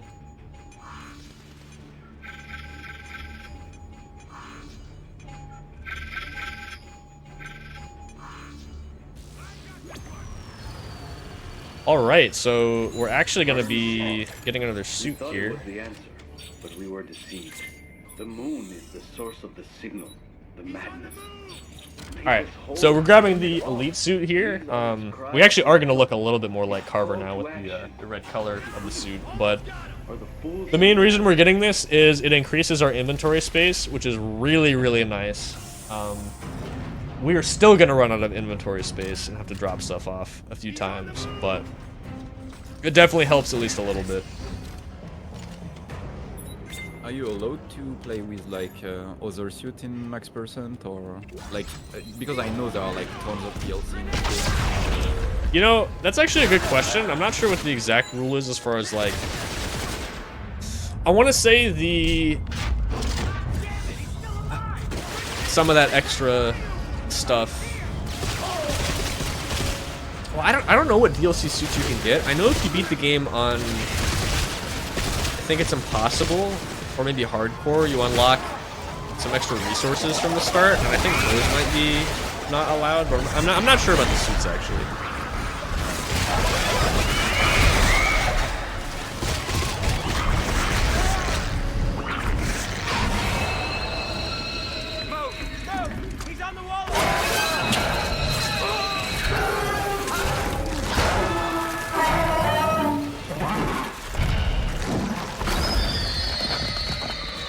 So this is one of the newer enemies we haven't seen yet. So we are approaching the alien city. They're all dead now, but they get reanimated like with the the people when they get turned into the necromorphs. So you get some of those there.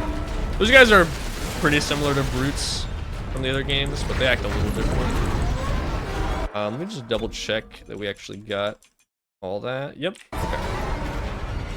Again, this is another chapter that's fairly linear, so we want to try to avoid having to replay it if possible.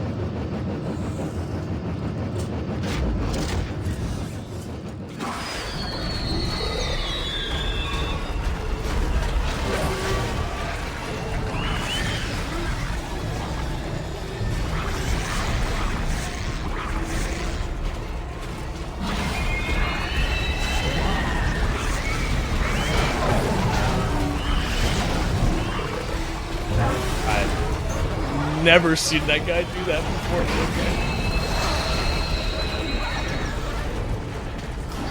It's not the marathon.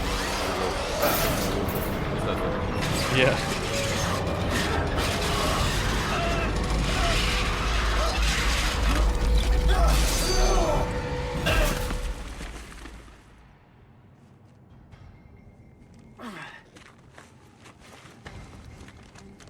Where is everyone? All dead. Isaac Clarke? He shot the rest. Then radio for reinforcements! But how will they reach us? We can open the ventilation systems from in here. Clear a path for the dropships! Do it now!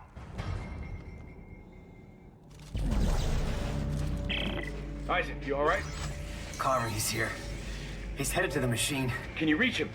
I'm trying to find a way into the city. We'll try to meet up on the way. Alright, so we get a little bit of a lore dump here. This probably explains the lore better than I did in the beginning. The natives of this planet constructed a machine that froze the moon in mid-formation, but it wasn't enough. Yeah, that's what it is. Yeah, the moons control the markers, and the aliens created a machine to freeze the moon. That's that thing that the thing that Tim had in the prologue. It connects to this network, making them aware. Use that with the machine to freeze the This moon. moon should complete. Its brothers will all come. It's cool. We get a cool PowerPoint. But there is Yeah. The natives Just for the never lore finished question. configuring the machine. It wasn't meant Yeah, to here you merely go. freeze the moon. It was meant to destroy it. You'll need the codex. It is the key to unlocking this machine and reconfiguring it. Follow my trail into the heart of the machine and end this nightmare. Carver, did you hear that? The machine can crush the moon. It just needs to be properly configured. So these puzzles are new to this area, but they all have the same solution every time, so not too bad. It's the key to reconfiguring the Yeah. machine. Yeah. Aren't those like the only one that aren't random? Yeah, I think that, well, the hack panels are random, but most of the other puzzles are set. My God. Oh, okay. Yeah, like the ones we gotta move the two things, those are always the same every time. Those alien puzzles are the same. Ground zero. And that must be the machine. Or even like we haven't gotten to them yet. We'll do a couple of them in the optional missions, but you got these puzzles where you gotta like rotate these pieces, and those are the same too. This is it. Oh, I remember those. Yeah. Yeah, they got like the different ends. You gotta like make sure they all match and whatnot. Yeah, yeah. Fortunately, they're all the same. So if you know like how to move them the right way, it works. You'll get this done, right? We'll get this done, Carver. You and me. Yeah, but if I don't. So this helped get us should be. I guess there's like one more later in this chapter, but yeah, this is one of the last longer cutscenes of the entire run, actually. Unless I'm forgetting something later, but yeah, once like we're almost at the point where we're doing that what we call the chapter 18 dive, where we go all the way through and just unlock everything progression wise up until pretty much the end of the game. So we're at the beginning of chapter 17 here. We're just gonna run through this and grab pretty much everything. We're not gonna get 100% yet because there's an optional mission in this level, and we're doing that like pretty much last. But then yeah, then we're gonna go into chapter 18, grab pretty much all the items, and then quit out, and we're start going back and doing a bunch of other stuff. Me too. Fortunately, the big skip for chapter 18 also works. That saves about 10 minutes. Well, at least it does an 80%. I'm not sure if it's the same, because the route's different here, but we're gonna get all the items now, and then once we actually come back, we're just gonna skip the whole level and then go straight to the last level. All right.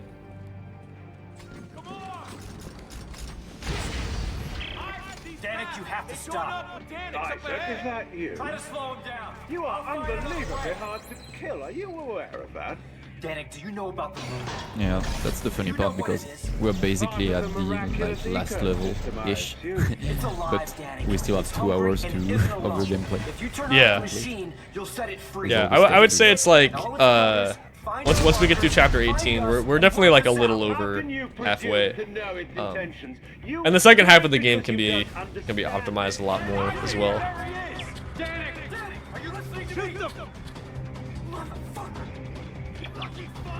Alright. So yeah, we're just, I guess you could call this, like, I don't know if I'd call this a puzzle really, but for this objective you just gotta blow up these things here. Grab an artifact, we'll wait for that to do that. Maybe one more. You can be a little more risky and throw these, but I might do it here, but it's a little tricky because if it falls off, you gotta re-grab it. Hang on! I got a plan!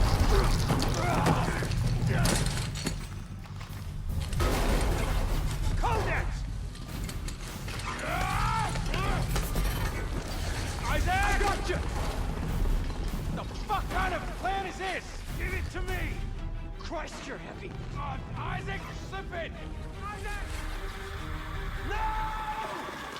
So we're gonna unlock this mission first, but and then move on. We're gonna actually play it later. By interacting with this hack panel over here, we're gonna get the mission and the audio log for later.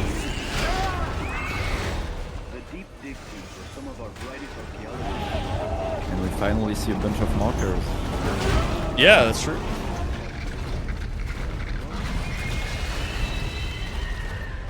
One cool thing also with these puzzles here is pretty much most enemies can't hit you off of them. So it's not like, say, hack panels in Dead Space 2 where you gotta actually finish the whole thing and enemies will come hit you while you're doing it to interrupt you. Pretty much all enemies will not do that on those, which is nice. Alright, so there's a circuit around here. There it is. Okay. So this room is already pretty confusing, as you can see with all the turns and stuff you have to make. But that circuit doesn't always end up in the same spot. I think it just spawns out of somewhere and then just kind of floats around. So, it's always in that general area, but you gotta find it.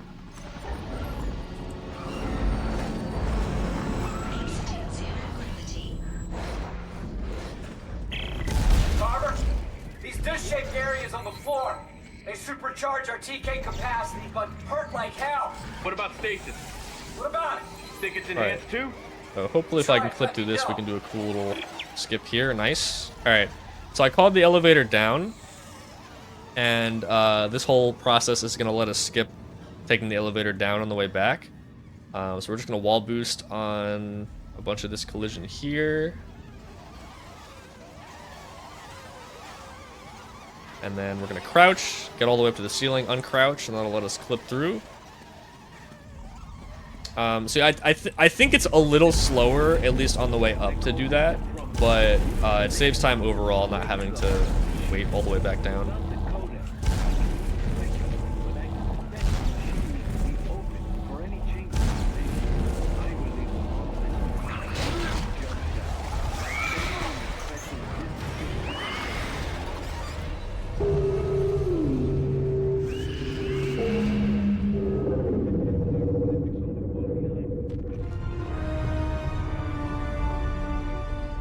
I like this sequence. Looks pretty This cool. isn't a city, this place, Carver. actually. All Very of nice. this. Yeah, I do like the design of the is the whole machine. city here. It's pretty neat. Okay. Change a lot from what we We'll follow Serrano's clues and all the other reconfigure the games. machine. I just opened a Oh conduit yeah, into the definitely. Yeah, heart this of the looks city. completely different than There's a like control center for the codex. anything else in the That's where we'll series. be. Meet me there. Also, it continues the DLC. Oh, by the way, are you going to do the DLC or as well? Or Oh yeah, just good question. No, that's a separate run, so we're just gonna do the base game yet. Although I don't know how interesting Awakened Hundo would be. I want to say Looney's maybe routed it before, but it's a lot more linear than this, so it wouldn't be the routing wouldn't be as crazy, I think, and I feel like that's part of the appeal of this. Yeah. But you can still do it. Like any percent is like 14 minutes, something like that? Yeah, something like that, like 12 to 14. Well, 12 might be the co-op record, I don't remember. It's something like that, yeah. It's not super long. It's basically, chapter 1 is pretty straightforward, just like kind of flying through it. There's like a couple small skips. And then, chapters 2 and 3, you skip almost the entire thing, like right from the start. And then, just do the very end. Yeah, so that would be like 30 minutes, I guess, in max persons. Probably something like that, yeah, because you have to actually play. It would really just come down to like how interesting is chapters 2 and 3, because you can't just skip the whole thing. If you've made it this far, you are now deep in the heart of the machine. From here, there appear to be two primary configuration points. One to the Yeah, see, this gets to the point where my inventory is super full, but I also kind of need health packs, but then I might not be able to hold them. In fact, I do actually need to hold items, so I I need don't to... exactly know what will happen. The only advice I can offer is this. Be observant. The clues are out there. You should do a license run at some point with like all of the games and DLC. Oh yeah, like just do like a whole Dead Space anthology. Yeah. That would crazy. That would take a long time. I mean, if we're doing, you know, any percent at least, you know, at least the trilogy's like 4.5 hours, so that's not, you know, too bad. Extraction's like 3 or 4 hours by itself though, so that's kind of rough. Yeah, it's a lot. It's a long run. Oh, so this guy specifically, the walking ones, they will hit you off of these. So I do need to kill him, but the regular stalkers don't. Alright, this is chapter 18, by the way, if I didn't mention it before. So we are just gonna go to this section over here. This is where you're normally supposed to go over and do some puzzles and stuff, and then backtrack and, you know, actually open up the big wall to get to the end of the level. So again, there is a skip for the whole level, but we do need to grab a couple things first. So I think it's just like 2 things left on this side.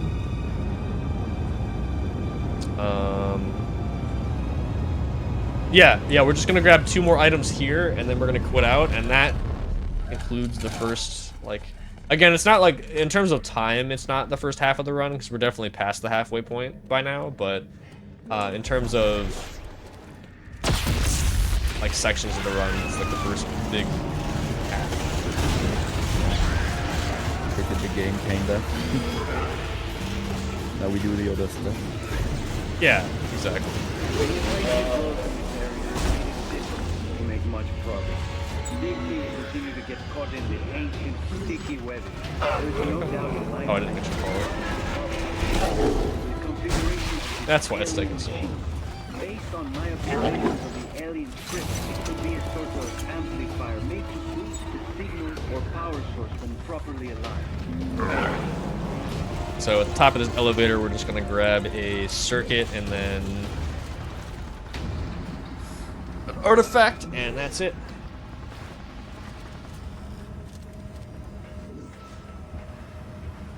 And after that, we're gonna head back to, we're gonna do Rosetta Labs 2.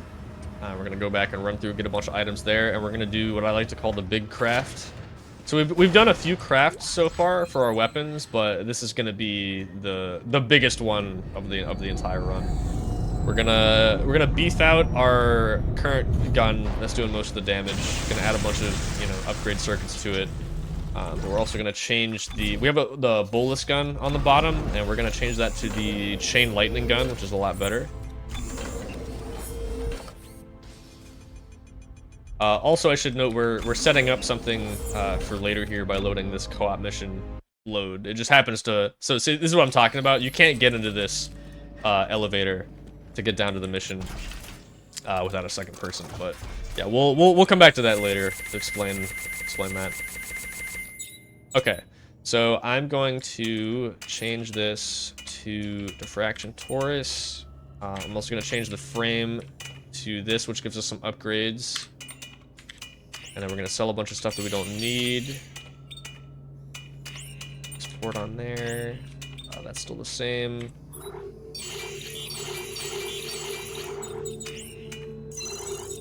And I'm just going to give myself a bunch of upgrades here.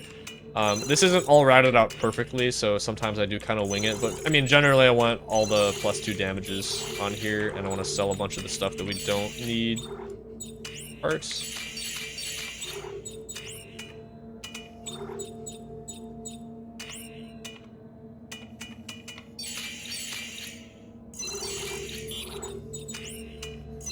Alright, I'd say that's pretty good for that gun. So we got the contact beam on the top still, and the chain lightning on the bottom, but with just a bunch of damage on them. And now, we're gonna disassemble our plasma cutter, and we're gonna make a new weapon using a heavy frame.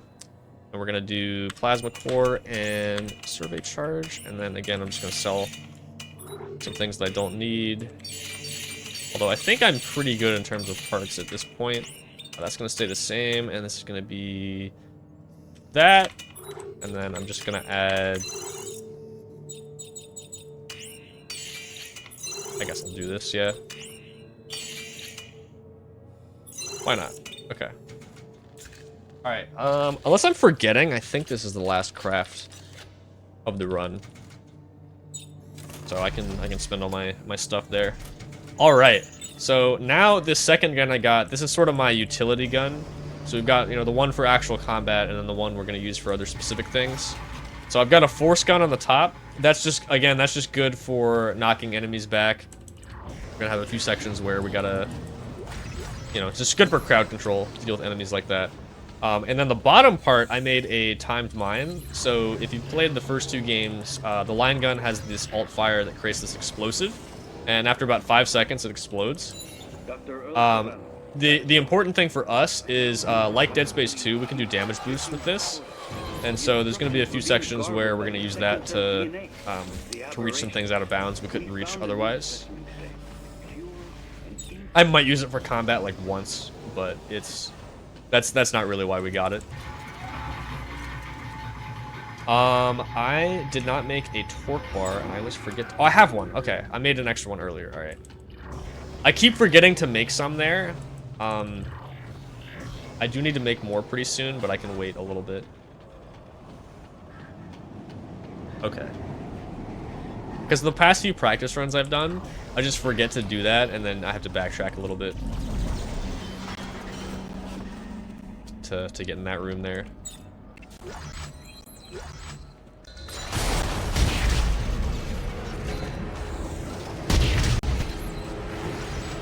Grab that. Just gonna make sure, grab the weapon. Yeah, weapon part. So we're starting to get to the part of the run where I'm, again, it deviates from any percent, so my muscle memory is a little bit, oh, hold on, these guys are holding open the door. Muscle memory is not as good for the exact location of everything, so I pretty much know where everything is, but you're gonna see me looking at the notes a little bit more here. Just to make sure that we don't miss anything. So, okay, I think I remember the rest of this.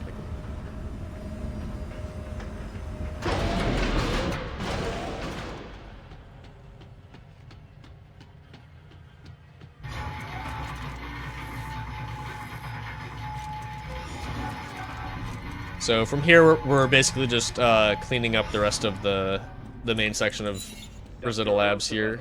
Status update. It is well known And everything else in this chapter is just going to be the optionals. So we got a circuit here. My item count looking. So I'm actually gonna try something here. I've been trying to figure out in these past few runs I've done where the best place to drop everything off is. We did just use the bench, but some of the optional missions we're doing next are going to be in chapters 11, or, well, yeah, I guess not and 12, just 11. And the problem with that is partially because, I don't know if this happens normally, it might be just because we skipped doing this, but you're supposed to make this gun called the probe gun, and since we didn't do that, if we use a bench in that chapter, it's just going to craft it for us, and it's not a huge deal, honestly, but it does waste a little bit of time, so ideally we don't want to do that. Alright, so this is disposal services. We're not actually going to go into disposal services right now, though. And I can explain. So this is a hub area for the optionals. They all sort of, for the most part, follow this pattern of take an elevator down to the hub area that has a tram, but it also then has a second elevator, and that's what you take into the actual mission. So we can't get to the hub area with the elevator for the co-op missions because we can't take the elevator. Like, it just doesn't work, right? But if you have loaded that optional mission warp from the menu, which we did earlier to get to a different part of the labs, the warp spot in this tram is open. So marker containment is the co-op mission we're going to right now. The devs probably anticipated that you'd be able to do this because you still can't take the second elevator down to the mission. So you would think like, okay, it doesn't work. But the good thing is, if we load the hub area here, the mission is now loaded below us. And fortunately, we can get out of bounds through the ceiling here. So you're gonna see this vending machine a lot. About 5 times we're gonna use this thing because all these hub areas are pretty much exactly the same. So we're gonna wall boost up, and then we're gonna crouch and continue to wall boost, which gets us all the way up to the top of it. And now we're going to crouch, uncrouch to clip into this. Now, I'm going to be careful here because I want to let him settle where he's not moving anymore, because it increases the chances that you won't just die here. And by that, I mean you can get clipped and you can get soft locked or actually get clipped out of bounds and die, depending on what it decides to do. But generally, if you take it slow, that doesn't happen. All right. So now I'm lined up here. I'm going to roll backwards, and hopefully I should land on a door. Nice. All right, so now we're going to back up, and when I fall off, we're going to do a door dive. So we're going to try to open this door here. I think I missed it. All right. So that's a little unfortunate because that means I have to take the tram back, but that's fine. These optional mission skips are some of the more difficult ones. I'm not sure what I did. I might have hit reload instead of interact there, which is a little silly, but we'll see. Door dive are like such odd tricks. I mean, it depends, but yeah, in the series in general, I always struggle with them. Yeah, and the hard thing, the annoying thing about door dives in this game is, so for reference, if anybody's wondering, there's a lot of these in Dead Space 2, but you can bind interact to scroll wheel, so it makes it a little bit easier because you can just have one finger on, or you get one hand on the mouse to scroll, one hand on escape to pause. But here it's like It's just a little awkward because you have to mash E and then press, you know, pause with one hand. I guess I could do pause break actually. I might actually, that might actually be easier. Well, anyway, we get to see this vending machine one more time, so that's cool. And actually, we're gonna see marker containment twice here, because one of these items we can't get from where we drop in. These co-op missions have some doors where when you hit them, there's like a little co-op event happens where, you know, one person hallucinates and gets teleported somewhere else, and the other person has to fight enemies in the room. But then the door won't unlock until you do the fight, but since we're in solo, it'll just soft lock when the fight starts. So it's a little silly, but we're actually going to come all the way back over here and do another out of bounds in a little bit to get one item that we can't grab otherwise. Okay. So I'm going to back up. There we go. Okay. We got it.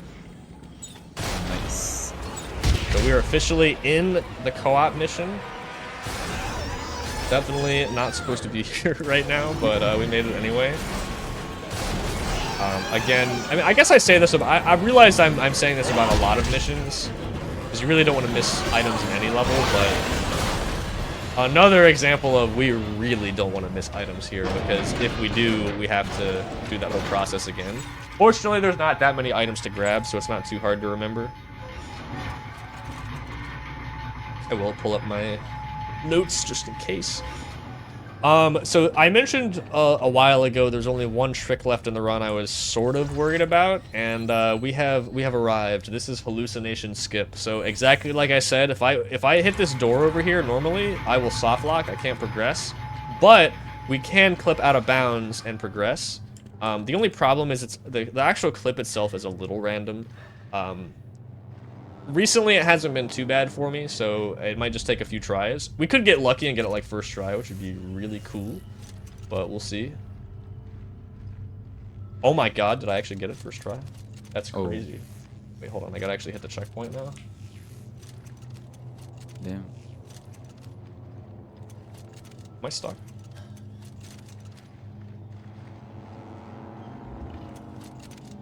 Oh wow, that golden wow, that's crazy actually. I cannot believe I got that first try. That's insane. Okay, well that's awesome. I got a huge gold there. So the way that works is you just crouch uncrouch in that collision there, and you can click through the wall, and you can manage to hit the checkpoint just on the other side and reload. Wow, I saved 1:40 off my PB just in that room, by the way. That's insane. World record pace. Literally world record pace. Kind of. Yeah, like I said, this category is still pretty unoptimized, but I mean it's just difficult and like 4 hours long, so it happens. Wow.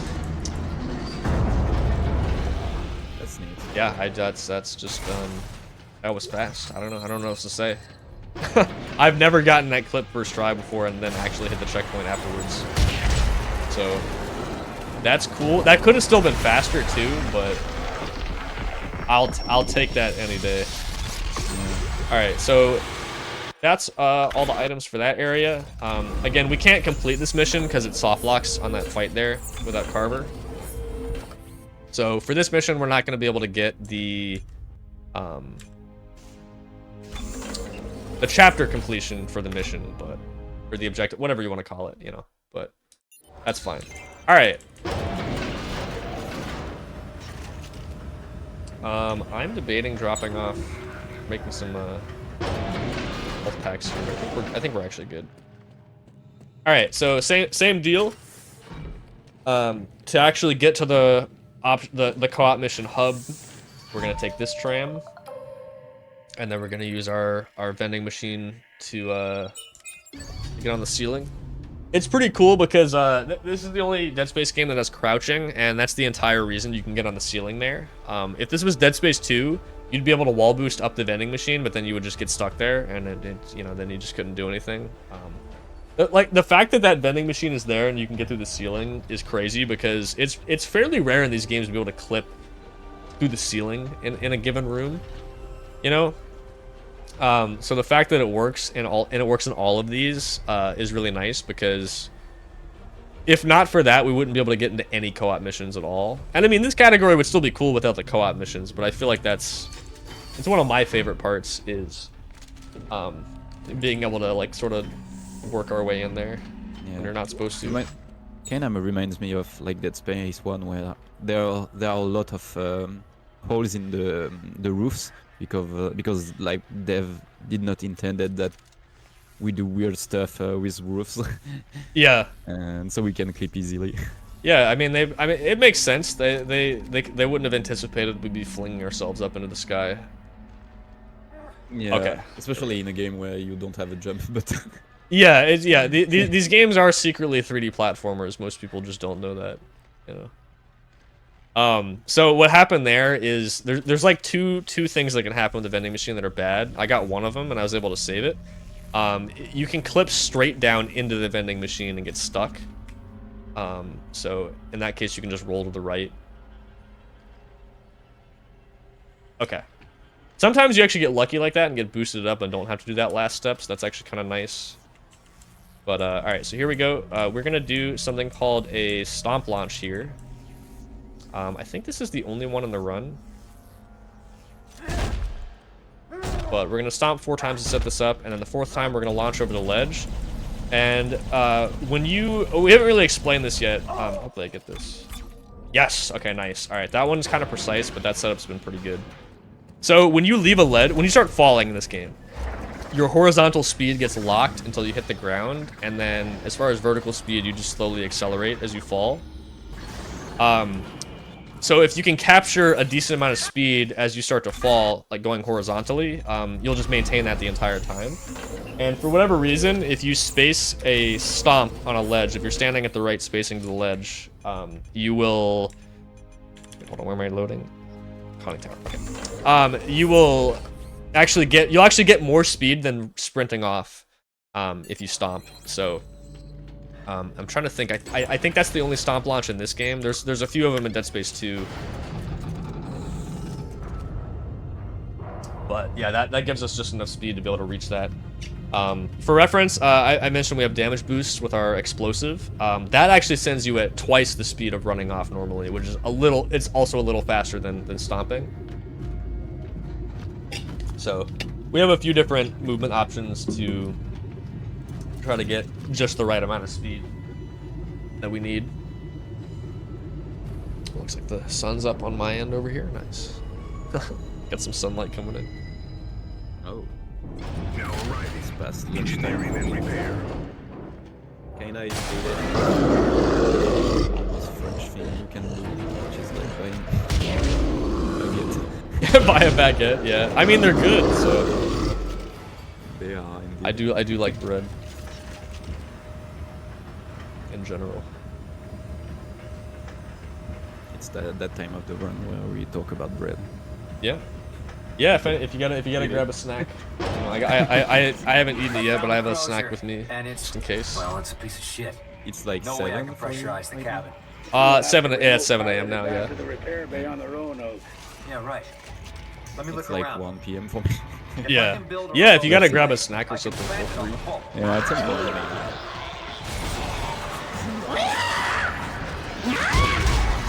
Alright, so we're back in aft station here. This is so we've cleaned up most of so 5 and 6 is Terra Nova, right? So we've cleaned up most of chapter 5, like the main part of the level, not the optional mission.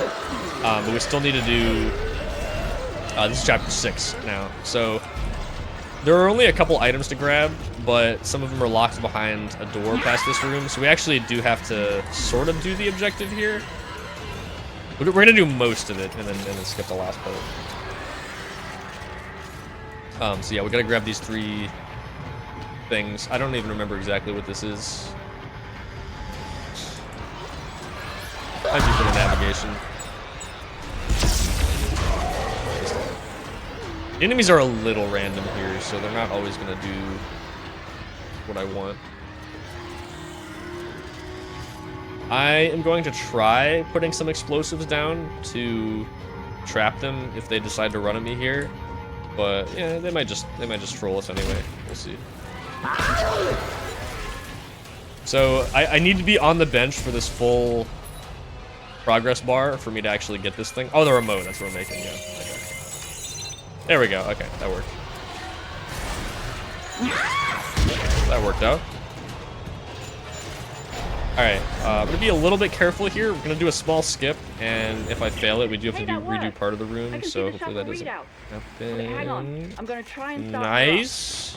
Alright, we made it. So we do a crouch clip through the gap there, and then can just roll down and skip having to run around the whole room. Here, I'm sending you the coordinates. Okay. I'll head up and refuel the shuttle. We can try restarting it after that. And we just got one more item to grab here.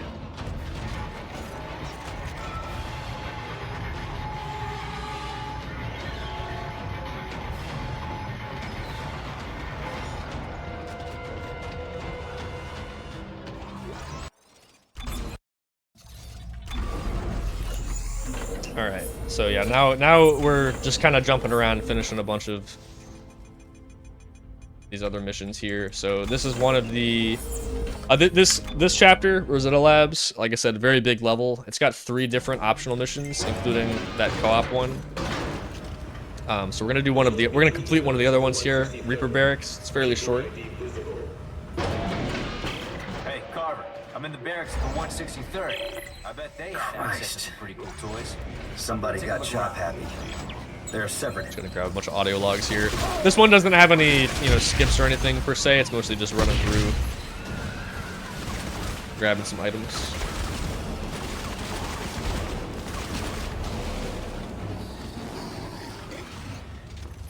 This thing, I think it kills. I don't actually remember if it kills you instantly or if it just does damage. Not trying to find out right now, but Oh, I remember this thing. Yeah, this is the. I think this is the mission where Pang is in this game. It's behind that thing I stasis. That's why the trilogy Get Pang run is so long, is because you have to play this game all the way up until. Wait, it's not. Oh, it's the item after the bench. That's right. In like Dead Space 1, it's chapter 3, right? And chapter 4 for Dead Space 2, something like that. So in Dead Space 1, it's actually right at the start. You can get it in like under 30 seconds. Well, there's some lag strats you can do to get it in under 30 seconds. Without lag, it's like 7 or 8 minutes. You get it with pulse boosting instead. Yeah, it's kind of silly though. And then yeah, in 2 it's in chapter 7, the solar array. Did I get the Please tell me you're getting out of there now. Yeah. Let me double check. Did I grab this artifact? I think I did. But I got grabbed by that guy and it distracted me. Oh, I did. After. Wait. At the. Yeah, I did. Okay. It's always good to double check. Just in case. But yeah, so Pang in the first game is anywhere between. What, 30 seconds and like 7 or 8 minutes, and then in 2 it's like a little under 40 minutes. But then yeah, then it takes like an hour and a half in this game or something like that. Like maybe a little less. Also where there is like this figure called Pang.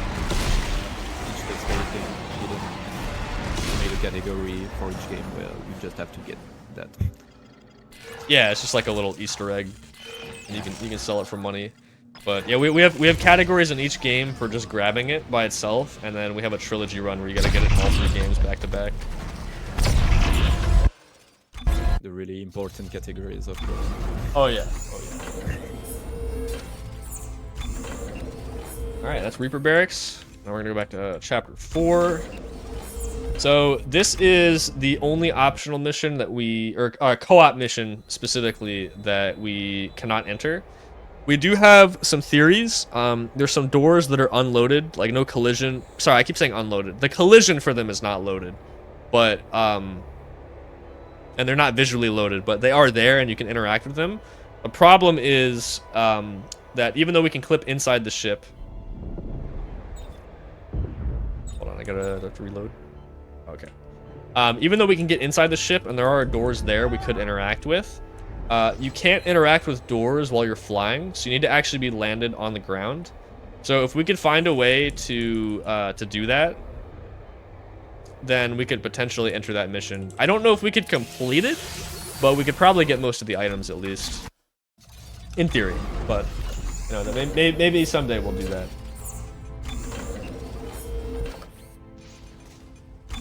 All right, but yeah, so we're gonna miss out on a decent amount of collectibles. About 20% of chapter 4 we're not gonna get from that mission, but we can complete the Greeley here. So this isn't required to beat the mission, obviously, because you can do it normally in single player, but it's gonna save us a little bit of time. We're gonna do a wiggle clip inside the ship there, and normally you have to progress all the way through the mission, grab a key, and then backtrack to the beginning to get a couple items. It's actually there already, so we grab the key, and now we're gonna clip back out like that. There we go. All right, and now we can just enter the ship normally. And this level's got a couple other cool little small tricks that I like. Honestly, one of my favorite parts about this run is just going through some of the optional areas and then getting to do little small tricks here and there. Just kind of satisfying. Yeah, that's always the cool part about longer categories. Having like those cool things that you can do. But you have also like more tricky skips, so yeah. I just realized, because this room is, or not to interrupt, but it's similar to an area in chapter 5. I might have missed one item like right at the start of chapter 5, but it's super easy to grab because it's Any luck right with when that you load encrypted in. message? No, but Alright, just wait. Can I check that actually? not for recording. Oh, we haven't done that yet. So I Maybe can't we check. can find a way to decrypt it. Not world Roger record. that. Okay, bye. Isaac out. There we go. Okay, so you can skip that elevator there. Not elevator. That's not what that's called. Oh, and I need to make torque bars. I always forget to like at that. Some of those crafts that you needed to make more of them. Got it. Hey, Santos. That's fine though. I can make them. I see it. Hold on, I'll apply to the message. I can make them in this level. I actually did this in a practice run where I had to craft some more, so that's fine. I'll just have to kill a few enemies. Speaking of pace, how's like the pace so far compared to you, PB? Looks like parts of the ship were sealed off. Must have been Oh, the pace. We're about. Research could be the key.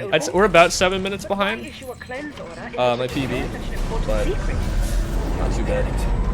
That's actually kind of similar to some of the runs I've had recently. But then, like I said, I can say, actually, the next split coming up, Conning Tower, that mission is the one I have about 7.5 minutes of time save on. So, compared to record, we're actually still. I found the radio room. Just give me a minute to release this lockdown. Which is funny. Oh, okay. I don't know why this happens, but sometimes this audio log doesn't play. Usually it'll play by itself. Oh, is it? It's not if I've entered the torque bar room already, is it? I can't. I don't know.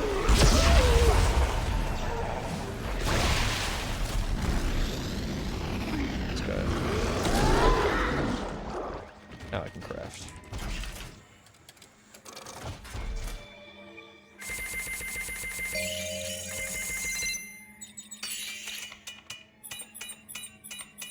Alright, that's way more than I need, probably. Or if not, I might need to make like one more later, but we'll see. There we go, okay. Grab these items, I think that's everything there. Alright. Now we can progress towards the end. Wait, did I? I did, yes, okay. Make sure I got all the rooms there.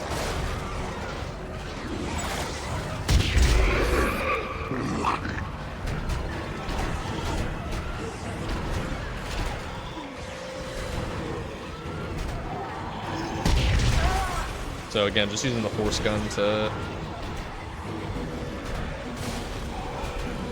basically just stun the enemies. There's actually some smaller ones here. I don't know if they're called the same thing, like in the. Oh, my gun's not loaded, man. Okay. Okay, well, that's funny. Anyway, I don't know if they're still called Swarm in this game, but they are in Dead Space 2. But that kills them instantly. If they don't grab you first. Like they just did.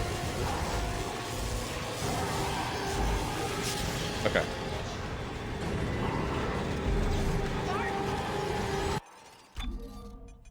Okay, what did I miss?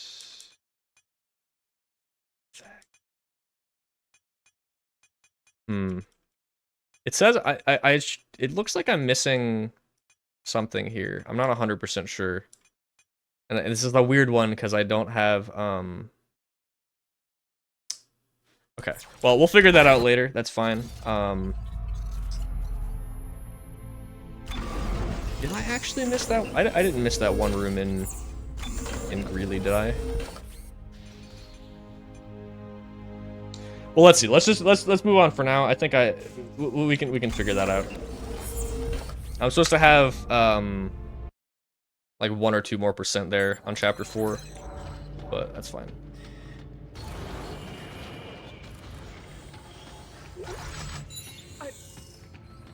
I'm sorry, Tucker, but you heard Mahad's announcement. Yeah, I can look real quick. So we have. Wait, did it say the Greeley was complete? Yes, so the Greeley's complete, so we got that.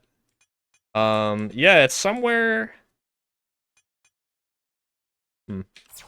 Well, I see you.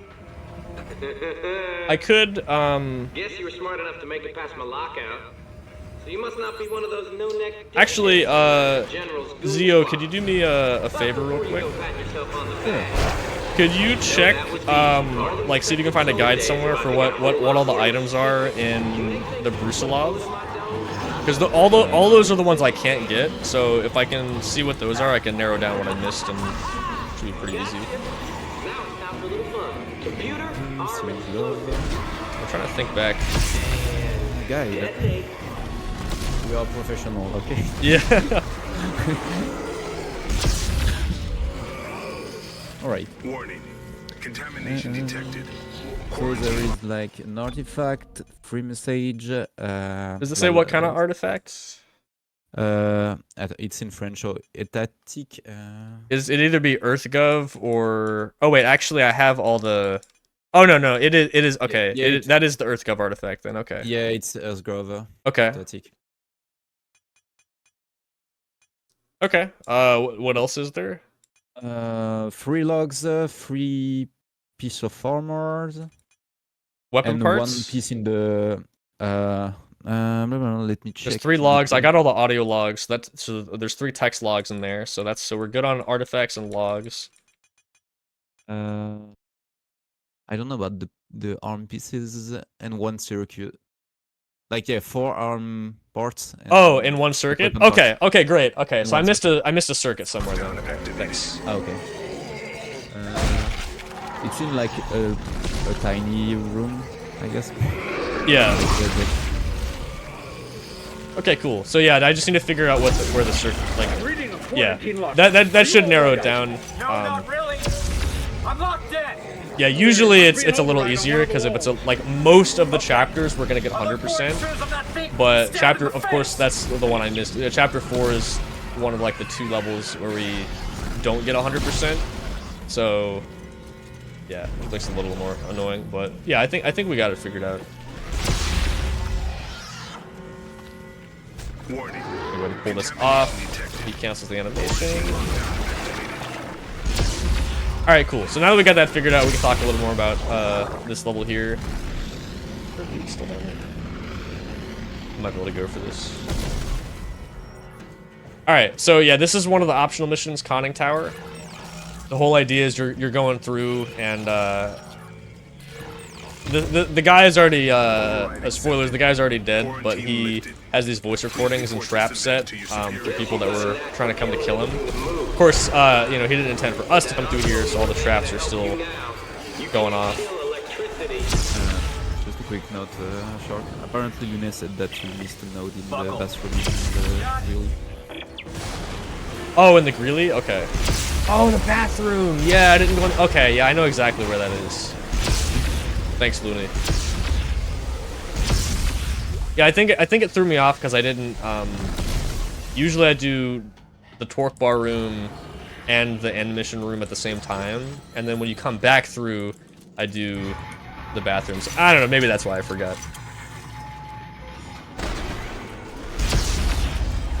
So we don't have to kill all these enemies, but I mentioned there was a level that had a big soft lock that loses a bunch of time, so I want to play it a little safe. And it has to, we're pretty sure it has to do with one of these enemies getting stuck somewhere out of bounds. Also a little small time save, we're gonna roll there and then mash interact to skip a stagger animation. Bet you didn't know you could reverse gravity plating and hammer someone into the ceiling. I gotta admit, I didn't either until I tried. Go on. Step into the gravity flow. So yeah, we can't go up to the end of the mission there until we take care of that. But works out because as always we got items to grab. Spike in power usage from environmental control when it triggers. That must be where he's drawing power. Environmental isn't far from where you are, Isaac. Here, I'll send you the coordinates.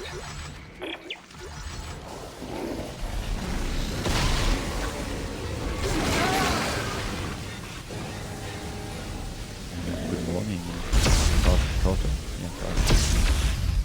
Oh yeah, if I miss anything in chat, by the way, feel free to let me know, Zio. I'm switching between that and my notes here. Yeah, I thought you saw the message from me. Look, you know I'm not screwing around. And I can't just let you waltz into environmental. Chat back up. I don't want to Oh wait, I actually do need the puzzle for this. I'm sorry. Computer, arm explosives. Oh. And detonate. Here's one of these rotating puzzles I was talking about. Warning. Contamination detected. Quarantine lockdown activated. Override accepted. Quarantine lifted. I remember. Please report this event to your superior officer. Yeah, we do at least a few of them.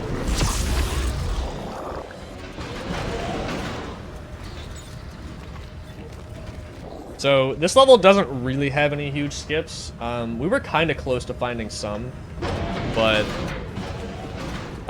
unfortunately, the way you beat this level, like get the chapter completion for it, is by returning to the very beginning.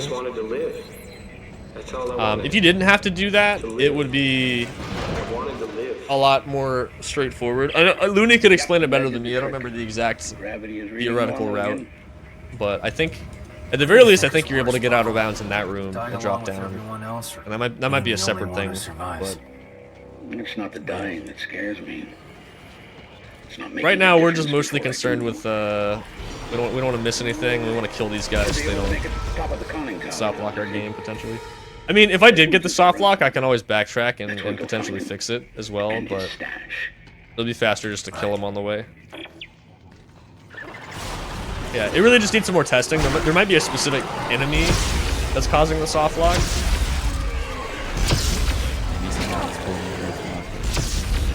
Yeah, I think it's one getting stuck in a vent somewhere or something.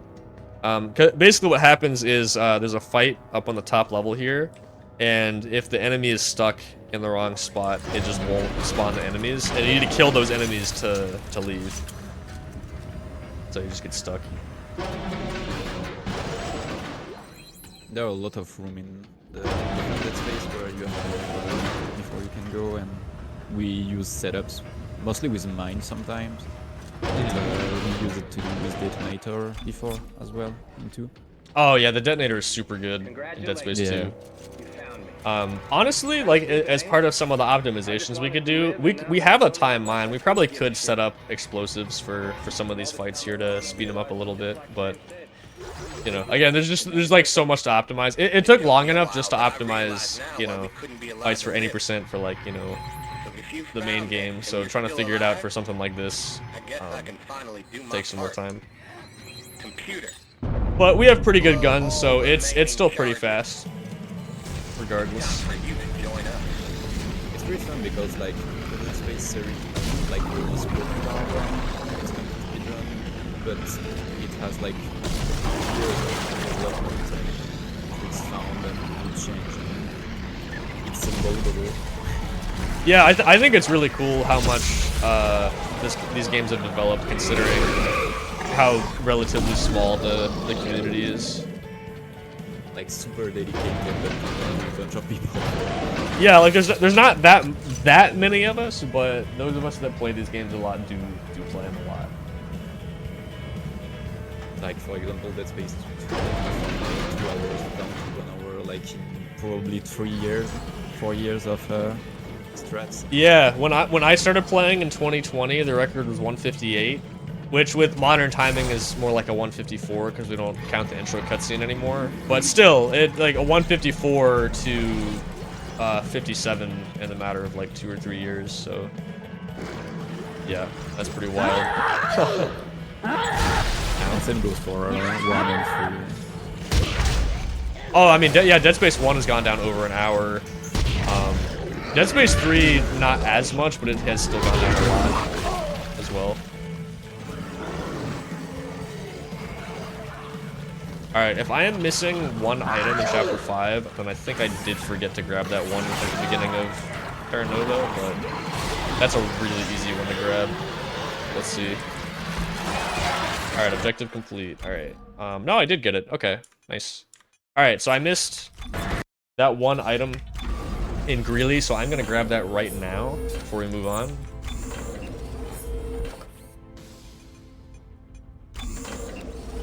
But that shouldn't take less than a minute.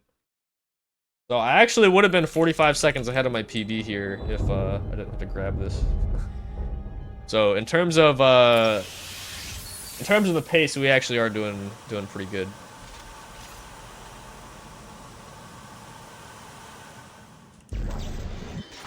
So we do have some difficult tricks coming up. I might actually craft some health packs here too, so we have to do some damage boosts. Any luck with that encrypted message? And it might be good to drop off our items before we go into the next area, because it's going to be where, like I said, it's going to craft the probe gun for us, which is kind of annoying. Alright, so... Oh, except I can't use the bench here. Oh, but I have to... Okay, well that's kind of annoying. So I have to run through this part again to get the bathroom to open, but that's fine. Yeah. Fortunately, we can still do the same wall boost to speed this up. Santos. Looks like parts of the ship are sealed off. Sealed? On purpose? Do you think you can get it open? I'm not Get sure. up there, Isaac. There you go. If I can get the power on, I may be able to lift the security lock Come down. on, dude, get up there. Hold on. There we go.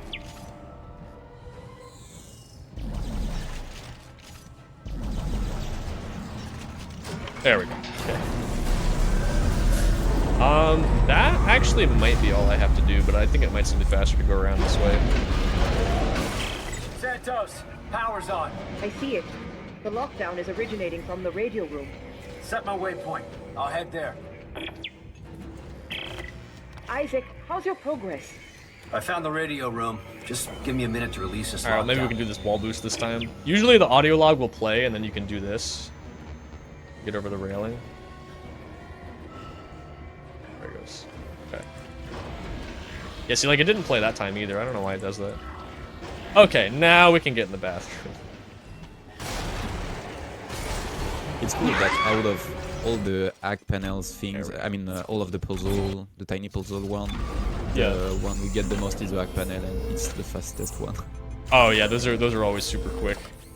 Yeah. All right, so I am probably gonna have to actually use the bench here anyway, so we're gonna get to see the probe gun after all. I don't know, there's probably somewhere else I could have loaded in that has a bench like right there, but this works. My inventory full.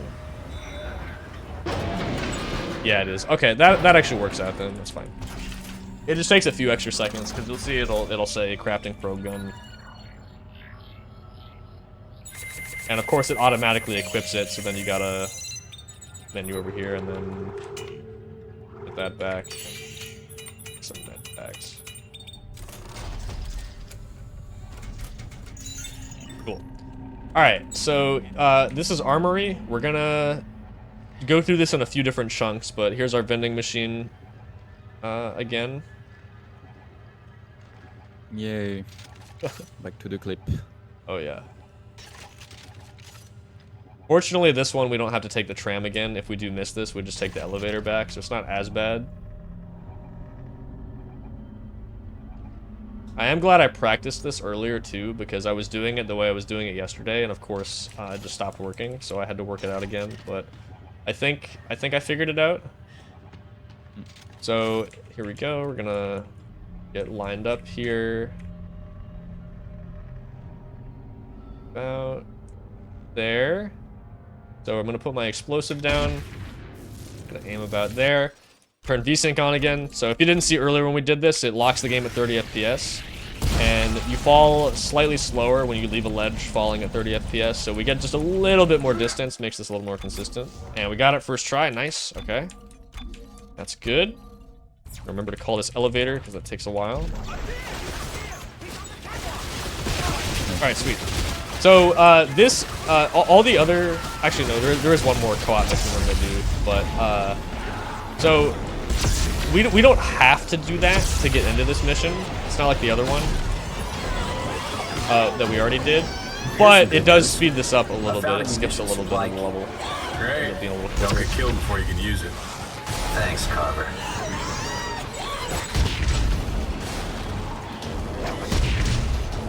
Oh, one other thing we did not mention is that regarding life management, it's actually pretty important to have Isaac's life up to at least like green, because otherwise his running animation is slower and it messes up with... I mean, first of all, it's slower and it messes up with a lot of tricks setups. Yeah, because there's certain tricks where in some of these games where you need to be at full run speed, and if you don't have it, then it just doesn't work anymore. The same setup.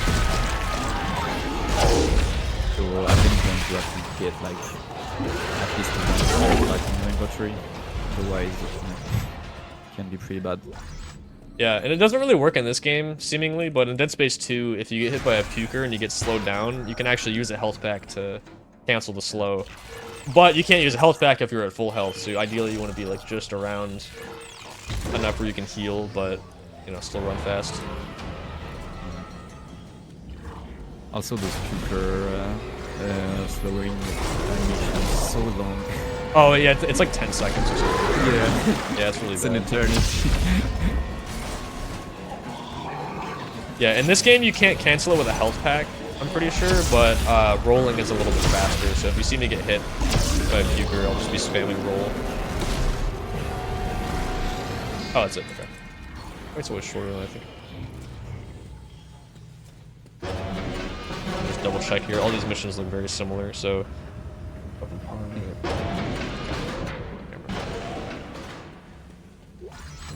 Yeah, I remember all this stuff, it's just nice to have a little reminder, like which part's coming up next and whatnot.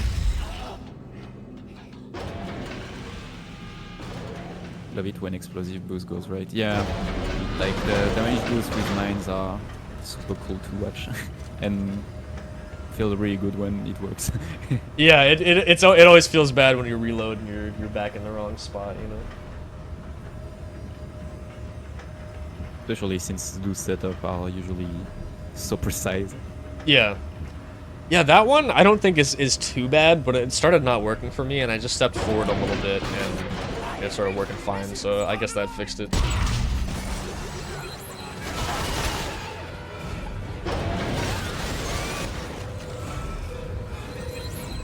Alright.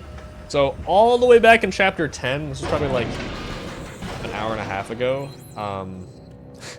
I mentioned that there were some items in the drill room when we did drill skip, so we're finally coming back to grab those now. Undo drill skip.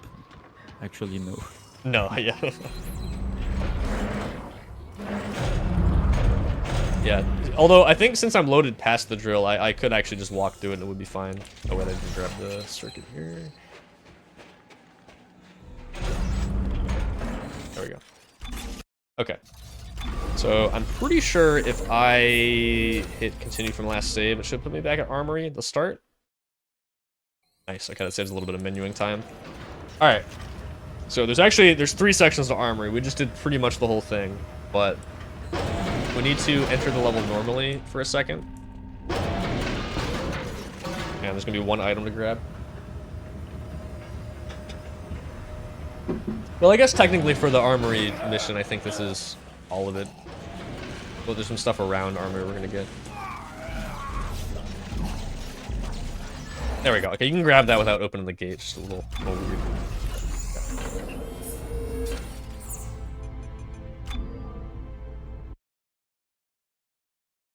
Right. So yeah, now we're just gonna clean up all the items around here, this whole area. So this is the arena where we would actually fight Snow Beast the second time, but since we're loading a later save, or loader warp, none of that nothing happens. It's considered completed already.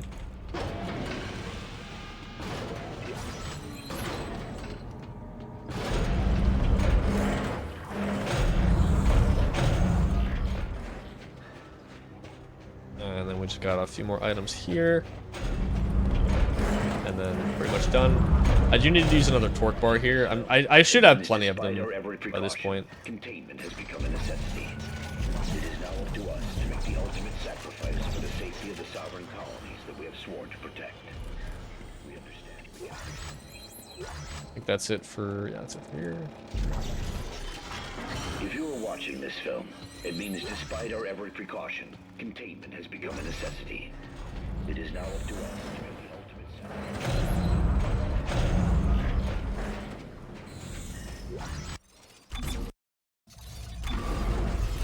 Alright, that's it for that area.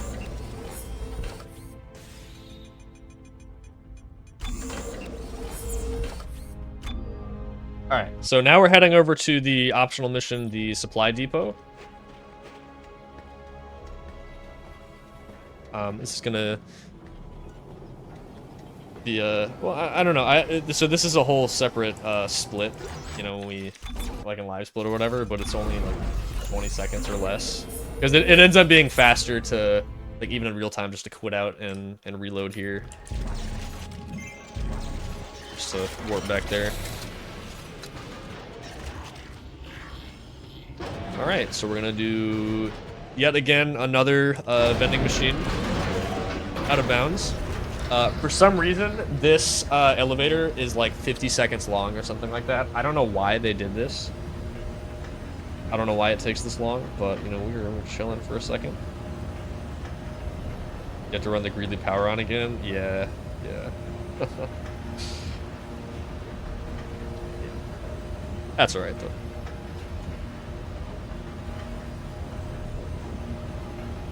Yeah, given the length of this one, hopefully we don't have to do it again. Apparently in my PB I lost around 3 minutes here, so if I get this first try we actually will be ahead again.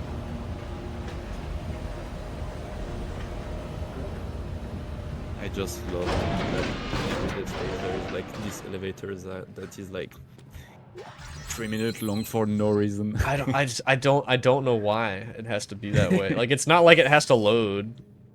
Yeah. I don't know.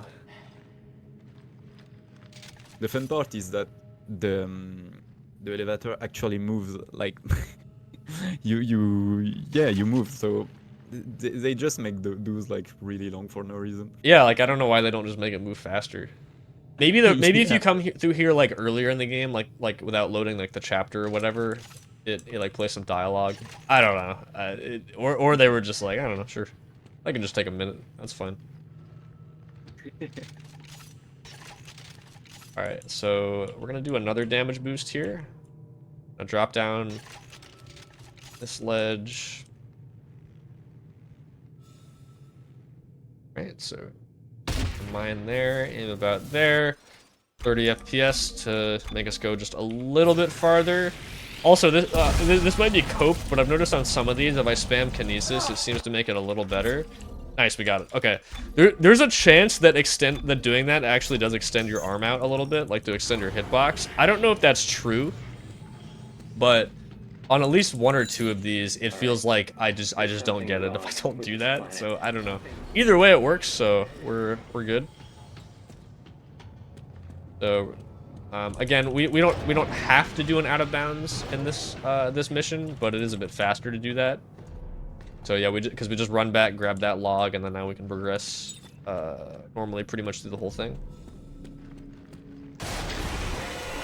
And you can start to see, if you haven't already, why we save a lot of these missions for the end of the game. Because this is chapter 9.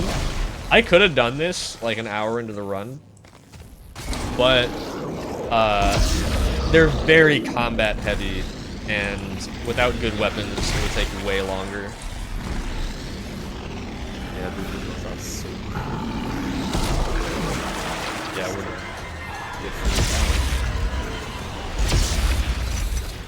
just destroying pretty much everything in one hit from this point on.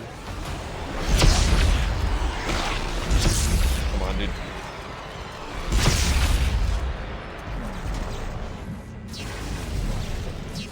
Batteries are a little finicky in these games.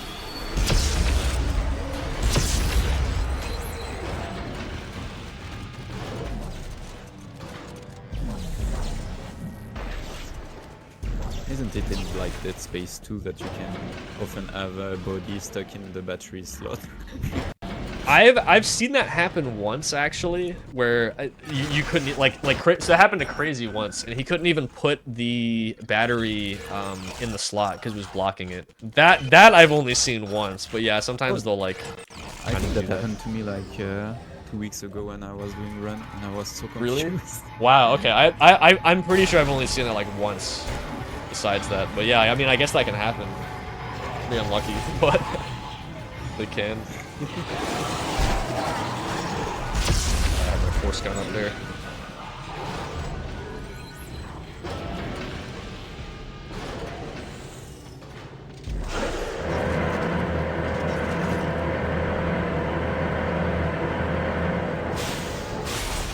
I love that. Like in other Dead Space, you have to like be so careful about your movements just to avoid contact, yeah, being grabbed. Meanwhile, in this game, you can just roll. Yeah, you can just. It's fine. Yeah. Yeah, especially when you don't have stasis in that game. It's kind of rough.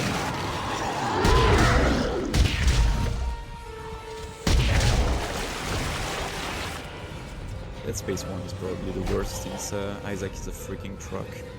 Oh yeah, well, and the enemies will just will combo you. You'll just get grabbed out of a grab. Yeah. Literally wobble you. Yeah, the game feel of Dead Space 3 is actually. Oh, I agree. Yeah. Yeah. 2 and 3 both feel really nice to play. Yeah. Especially since these games are like 10 years ago. Oh yeah, I think they've aged really well by this point. Way better than the first one. Yeah. Yeah. Dead Space 1 is a classic, but it definitely is a little cumbersome at times, to say the least. Yeah, I usually tell to everyone now that just play remake. Yeah, for sure. You get I think. experience. Yeah, I think the original is still worth playing, but like if you're new to the series, I think remake is like one of the best ways to get into it. Let me just make sure I got that audio log. Okay, fight room. All right. I remember, yeah, because this is the one where we get the artifact here. But yeah, for anyone that hasn't played the series before, I think the remake is a really good starting place.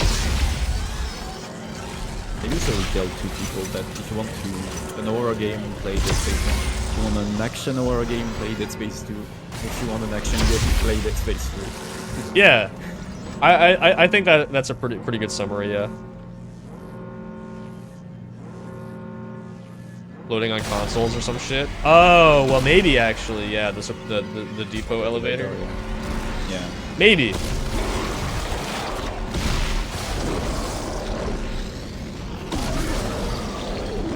Especially since that's 30 FPS. So.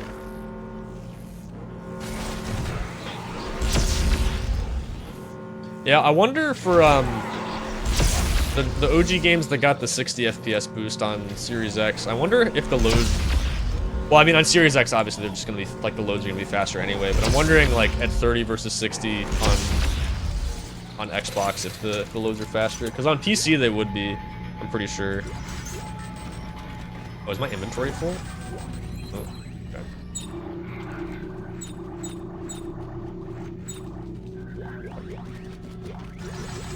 Gotta use the bench. Actually, you know what? I could do that right now because we're not in the level with the probe gun anymore, so I should be fine. What else do I need to get here? Audio log and take the elevator, right? Okay. And we're just gonna do this real quick too.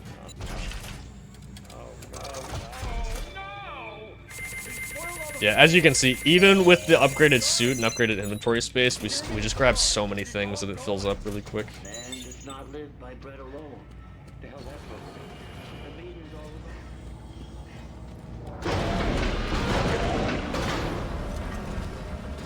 about. Alright. Just a couple more items and we're done with this mission.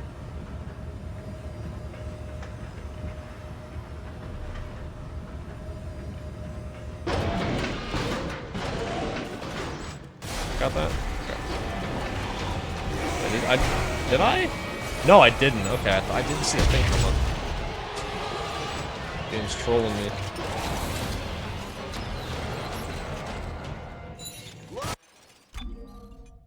Alright, let's just do a quick check here. So this is alright. That's the max you can get for chapter 4, so that's good. We haven't finished 11 yet. And otherwise, we're looking good. Alright, so yeah, besides the one item in the bathroom in the Greeley, I don't think we've actually forgotten anything yet. And we're getting pretty close, relatively, to the end, so. Alright, so we're gonna do the same thing for this co-op mission we did with the other one, which is I need to actually load it from the menu first, and then we're gonna go to a different optional mission that's sort of close to it. And then we're just gonna take the tram over there. And again, the tram station doesn't unlock unless I warp to the co-op mission first. So doing a little bit of, or like a roundabout. It seems kind of like extra stuff, but it's required to get over there. All right, so yeah, this is archaeology, and this is the co-op mission we're gonna complete. So again, there's the one we can't enter at all, the one we get pretty much everything but can't beat it, and then this one we actually are gonna get the full completion for the mission and grab all the items, which is pretty cool.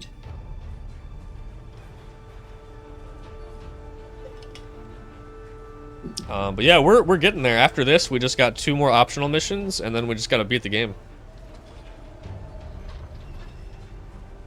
Let's go. Let's go. And I mean, in fact, I actually am ahead of TV right now. So that's pretty cool. Oh wow. Weren't you like 7 late? 7 minutes late? Like an hour ago? Yeah. Yeah, I did have lots of time save on this part of the run. Okay. Yeah, I'm actually I could be almost 3 minutes ahead here if I get this first try. Kind of funny.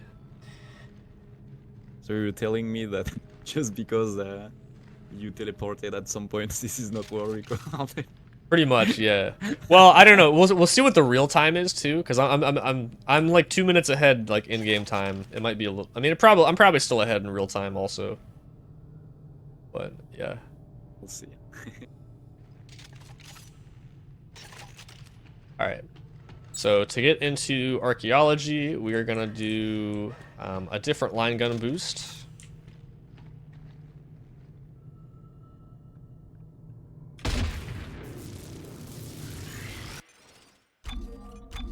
Hopefully that works.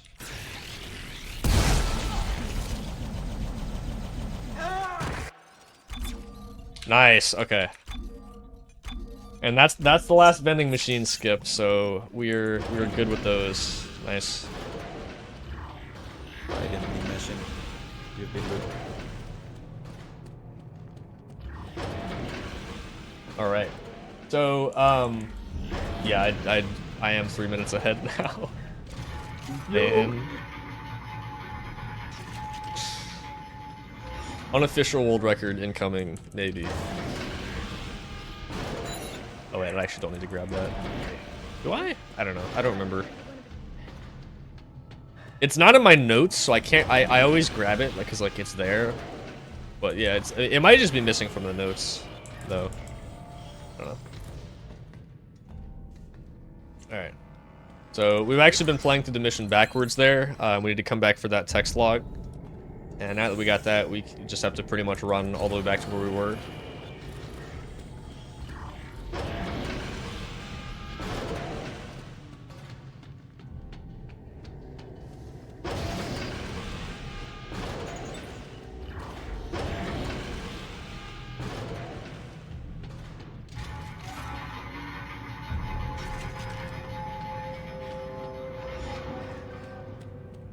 But yeah, I am happy about that though. It's funny because what I remember, the only vending machine out of bounds that I didn't get first try was the first one, which is kind of silly because that's actually the easiest one. But hey, you know, sometimes it'd be like that. He's not avoiding Yeah, you didn't get He's just the co-op a one. little scared after last time. But that's fine. Yeah, that's all right. You lose a lot of time too, since you have to take the tram back again, all the stuff. Yeah, I think for the co-op ones you lose like 2 minutes if you miss it once. Which is kind of unfortunate, but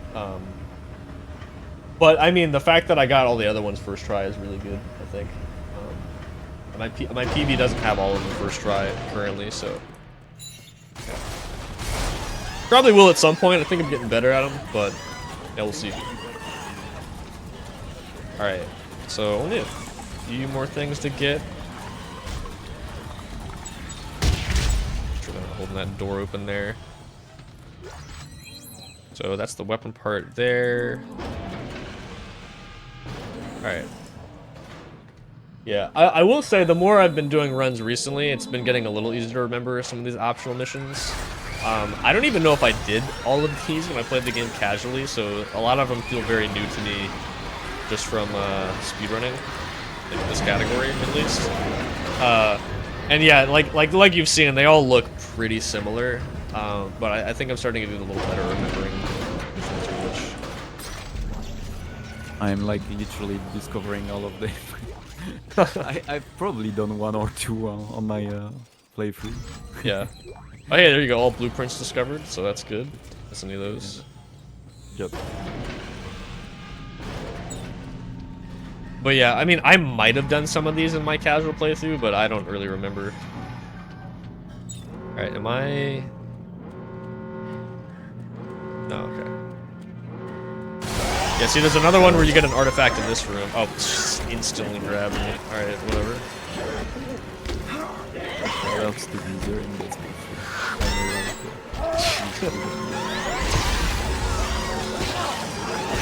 Oh, alright, there we go. Yeah, this is one reason the chain lightning gun is good, because those guys die in one hit to a lot of stuff, and so it just kills a bunch of them in one go.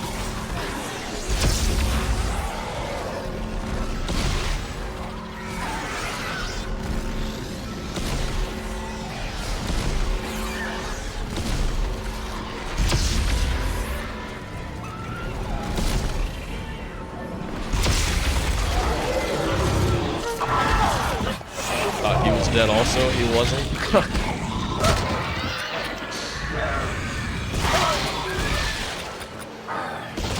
Yeah, the only thing about the chain lightning gun is it's not quite strong enough to one-shot everything, so yeah.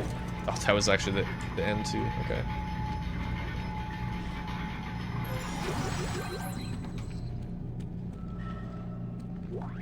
If I had to make a tier list of the most annoying enemies in Dead Space speedrun, Leaper would be up there. Yeah, I think Leapers and Peepers gotta be at the top, yeah. Yeah. So I got... Okay, then the elevator, alright. Right, okay, so yeah, we're done. We just need to get the last circuit up here. And then we're good. And then I should be able to confirm this chapter to see if I got everything, which I think we did. Potato Hole has a need for Dead Space when you put in one room, one cut mission that you can just run through and ignore. Yeah. Yeah, I don't get Weezer. Why? All right, nice. 100, 100, 100. All right. Sweet.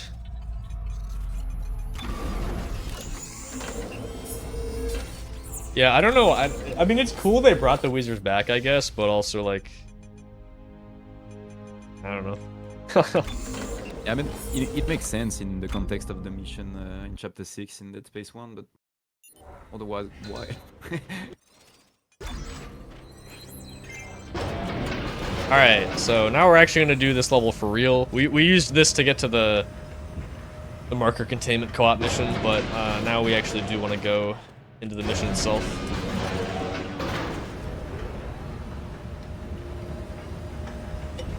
This one's pretty straightforward. There's no vending machine out of bounds for this one, so we're just kind of running through, grabbing everything.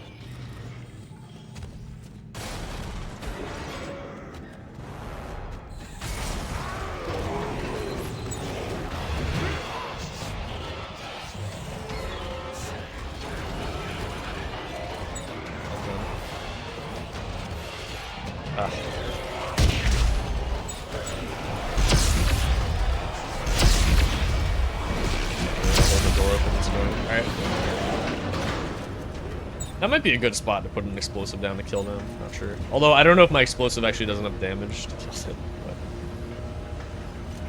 And the thing is, I actually wouldn't want to increase the damage on it either, because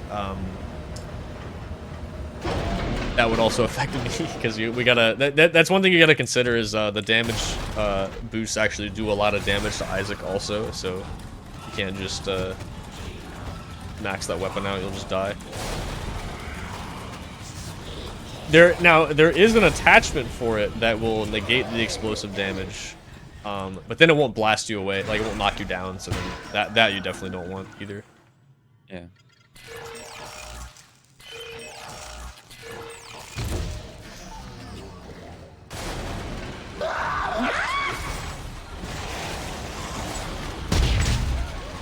You're so fast with those hacks. I'm jealous. Oh, the hack I panels? always struggle so much. Yeah. Oh, with yeah. The blue, like getting, actually seeing the blue one quickly. Yeah. They are really tricky. Yeah, it just takes a lot of practice, I think. I mean, because at this point I've just done them like so much that there are a bit of them, I guess. Yeah, it's just it's just because I've done them like so much. But because people have asked me before, like, how do you do them like really quick, and like I try to give like some tips, because obviously, like, yeah, if you do it a lot, you'll get better at it. But just like saying that doesn't really help, you know.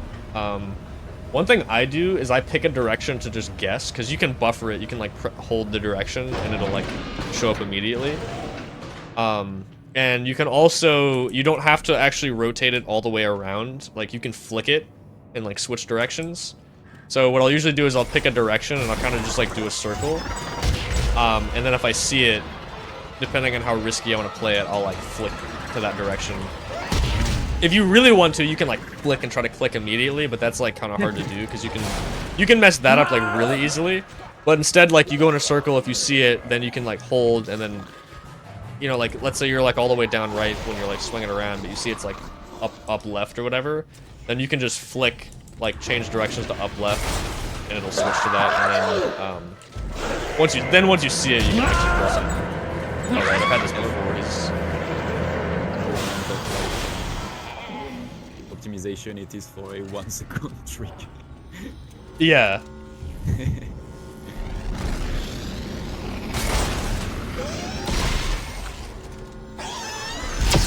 So I got another combat room here.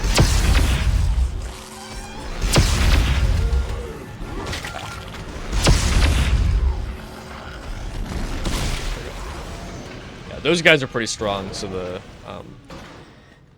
wait, let me just make sure. Torque bar room. We haven't got to the torque bar room yet.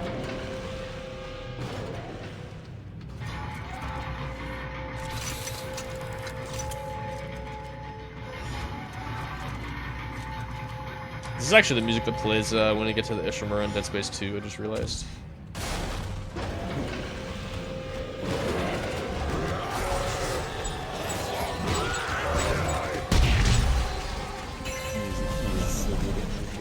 Don't have torque bars. So I did run out of torque bars. That's wild. No. Literally missing. Wait, is there a torque bar room in 17? No. I don't think so. How did I? Okay. I thought I made a lot. I guess I was missing like one. I mean, there's a bench right here, so it's not a huge deal. Actually, they might hit me here, so maybe it is. Oh my god. Oh. Some extra combat. It's just so high, there's so many of them. Where are you guys coming from? No, actually, where are you guys coming from? Oh my goodness, okay. I'm gonna make 2 or 3 just in case. There. Jeez. Killer. That's definitely something I can improve on my route, at least. Figuring out the best place to make those. And like how many because I still don't know exactly how many you need in total. I usually just make a bunch, and then I have enough. But, yeah. Okay, so I need... that. Okay. You can never mean it all wrong. Right. I guess, yeah. Elevator.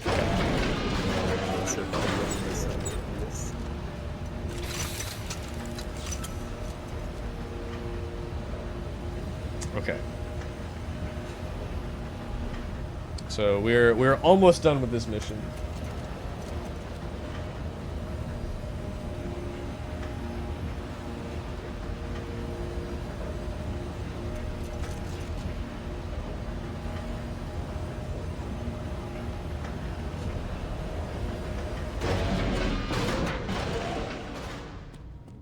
Yeah, I'm sure if we just like counted it, it wouldn't be too bad. Just figure out like, all right, you need this many, and then you just figure out where to make them.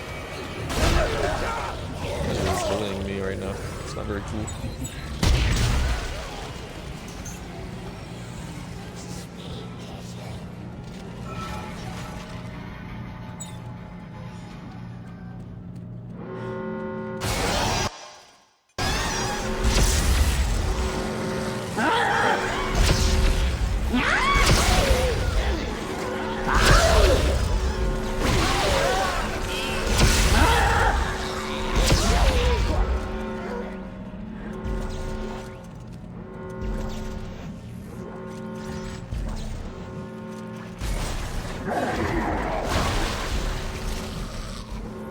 So yeah, same deal. This is like the 3rd one of these we've seen, I think, so far. We just gotta kill the enemies. To grab the chest.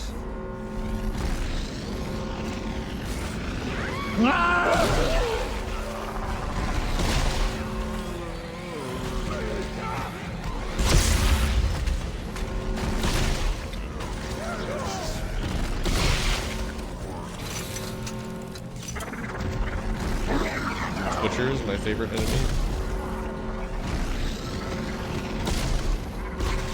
Grab some of these health packs.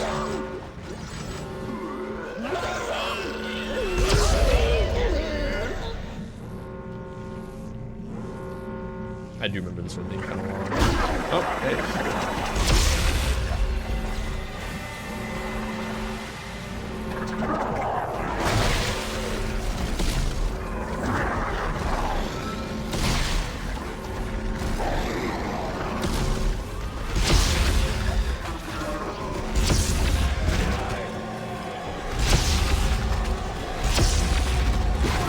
So, actually a little small piece of tech there we haven't used too much yet. That was a reload cancel. So if you need to reload quickly and you're about to get hit by an enemy, you want to reload right before they hit you. Or just be reloading before they actually damage you. Wait, hold on, I think that's it. Yeah, this is the one where we just quit out. Oh, perfect. Okay, nice. So for chapter 14, 96 is the highest you can get without being able to finish the other co-op missions. So yeah, we're good. Nice. Alright, I will double check before we actually go beat the last level, but I'm like 99% sure we have everything except for this mission and then the last level. Or 2 levels, I guess, but yeah. Alright, yeah, so this is artifact storage.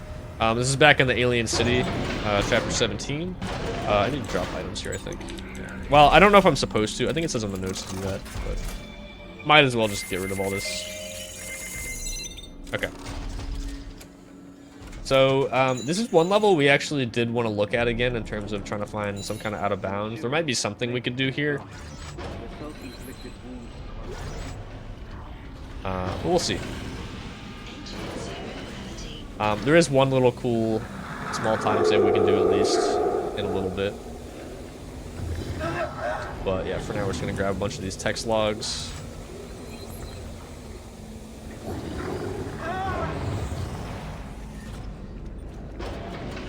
Wait. Yes, okay.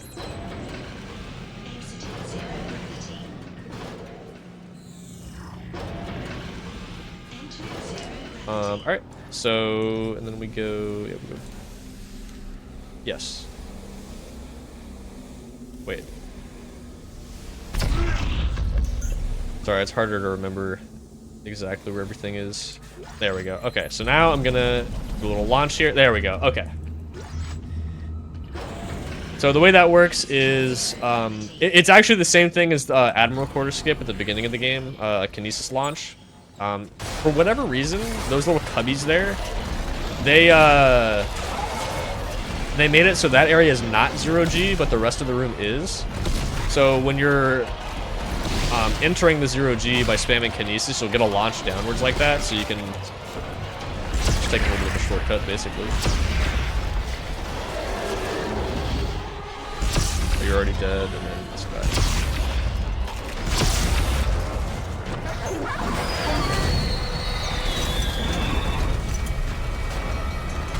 Yeah, especially because this is at the end of the run. This is one of the optional missions I've done the least so far, so you might just see me.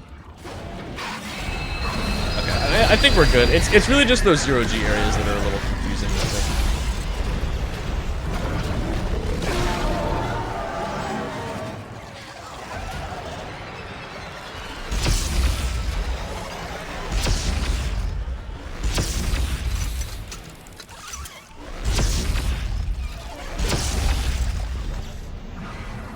Can you use those brute enemies like to do brute clips, or does it work like really good?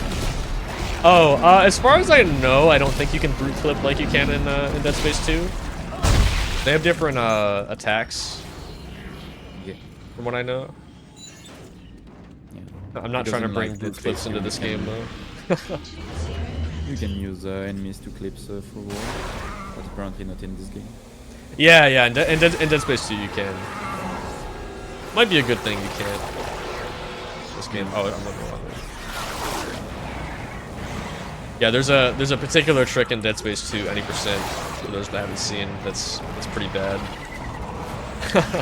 and involving a brute. It's basically because he can punch you with either the right or the left arm, and if he doesn't punch you with the right arm, he'll flip. Pretty cool and fun there.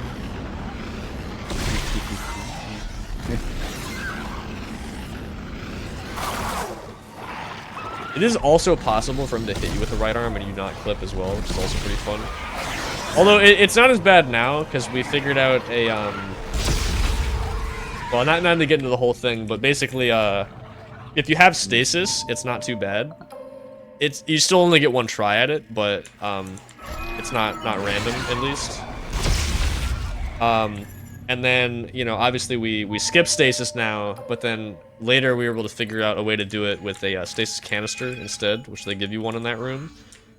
It's a little slower than just doing the one that's random, but for most, unless you're going for world record, it doesn't really matter, I think. Like, so a lot of people opt to just do the easier one. Well, I guess the punch is pretty easy. It's just random, but yeah, the one that actually works, people like to do. Really interesting. Each game of the series has its own like absolutely terrible skips or pretty hard one. Yeah, each game's got at least one. Yeah. Yeah. Should be like top 10 at some point. Top 10 worst skips in Dead Space, yeah. That would be a fun tier list. Alright, did I get everything? I did. Okay. Alright, let me just double check here. So, Hondo, oh yeah, prologue, okay. So that's the max for that. That's the max for that. Alright, sweet. So the only one I gotta double check is chapter 18 once we finish that one in a second. But alright, we're in the final stretch of the run here. So we have collected everything except for one audio log in this chapter, and then we gotta beat this chapter, and then beat chapter 19, which is the last one, and then we are done. So yeah, this I did lose a little bit of time over those last few missions, it looks like, but I am technically still about 50 seconds ahead of my PB. So how much time is it remaining right now? Like 10 minutes? I would say like probably like a little over 15. 15 minutes. 15, 20. Because this chapter is like 8 minutes, and then is that right? I guess this chapter is like 8 minutes, and the last chapter is like 9, so a little over 15. Oh, I should explain what we're doing. So we're doing alien machine skip right now. Normally you'd have to go do a bunch of puzzles to get on the other side of this wall, but instead we can do a very, very long wall boost to scale all the way up to the top. So I'm just gonna wait till I get through this mist right here, and then we can go over here. And just roll this way, and that should hit it. Nice. Grab that audio log. Gives us confirmation we got all the audio logs, so it should be fine. Alright, so yeah, we'll beat this chapter, and then I just need to check. I will double check to make sure that I actually did get all the items for. Actually, wait, I can just check that right now. Yeah. Okay. So yeah, we've got everything. I need to get one artifact in the last level, but it's literally on the way. It's a very linear path, so that one shouldn't be too bad. I would have to just forget about it to not grab the item, basically. Nothing too special about it. Oh yeah, we haven't done one of these in a while. I guess it's the last one of the whole game.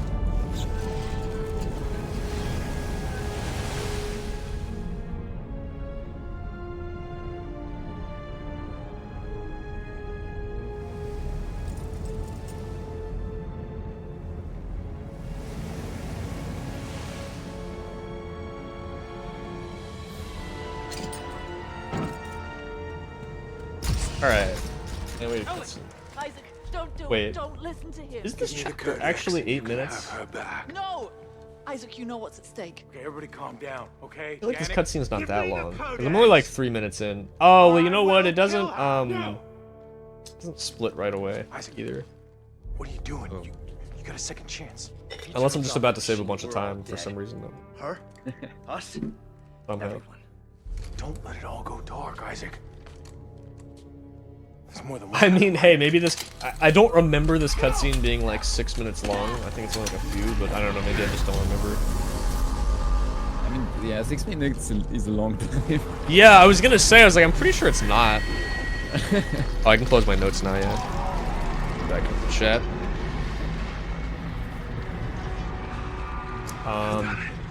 I mean, we'll see. Finally done it. The darkness. All right. Well, so we still got one more chapter to go. Oh, whoops! I just checked. I meant to tweet that I was live, and I apparently didn't actually send the tweet. Well. Oh well. Too late now. Well, I guess not too late, but everything. A little late. You have to go. For that. The bad guy is dead. Also, yeah. Yeah. You get out of here. Yeah, rip Danik, rip Bozo. That's all I got left. You can't stop it, Carver. What was I gonna say? I'm the marker killer, remember? Oh yeah. So I know we still got one more level left, but I turned my back on the world because I was afraid of what I needed to be just wanted to done. say I hope you all have enjoyed the run so far. This is, I believe, the first time this category has been shown off. There's a shuttle over there. In like a live setting or whatever. So. Take it, head for home. And I always like showing off the Dead Space games. So yeah. Thanks for having me on so far. It's been a good time. I've always wanted to do a run at this marathon. I just had to get a Dead Space run that would fit, you know. Yeah, be long enough. Be long enough, pretty much. Yeah. and something that wasn't. I mean, there's always like Dead Space trilogy. I guess that could always be good. Yeah. But I wanted to. I don't know if it counts since it's like not one game. Yeah, I was thinking it would be cool to do like find a category that's long enough like just in one of the games, and this is like the perfect one. Next time you can do trilogy 100%. Yeah, we could do a trilogy run, or I could submit a trilogy run. The only problem with Hundo is this is the only game that actually tracks your progression, so you can't really like 100% 1 and 2. Like I guess you could, but it's a little bit arbitrary, you know. Trilogy any percent could be cool though. That's like 5 hours, like a little less than 5. Like 1 and 2 are mostly ammos and like credits, so you don't get that much stuff. Oh yeah. You get pinged, but yeah, that's about it. Yeah, I guess you could. Yeah, it's like I feel like everyone's definition of like what is what is completing those games or 100%. It's like a little different. I mean, you could do like all achievements, I guess. Yeah, or all weapon or whatever. Yeah. Yeah, like you could argue getting all the weapons is 100% as well, like upgrading everything or like part of it. But the part of it is like the game just doesn't really track that stuff. So yeah, that's one nice thing about this is like, you know, if it didn't track it, like I'd have no idea I missed that one item earlier, you know. But now I can confirm I got everything.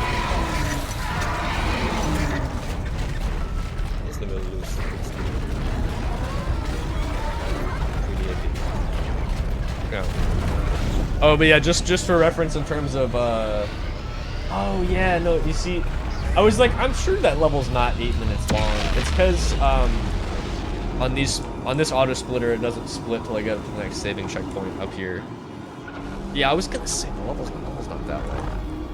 All right, so for reference, we are about I'd say 7 minutes from the end of the game, just for reference, for getting set up for the next run. So like about 7 or 8 minutes, I think. I kept them. Oh, cool. Base.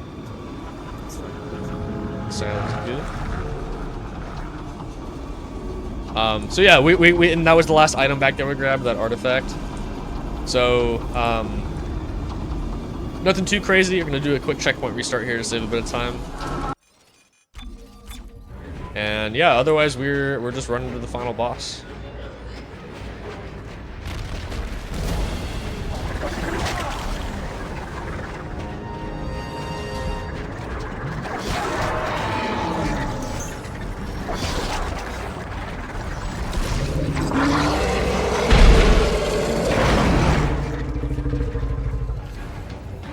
And I'm gonna try to avoid some peekers here, hopefully.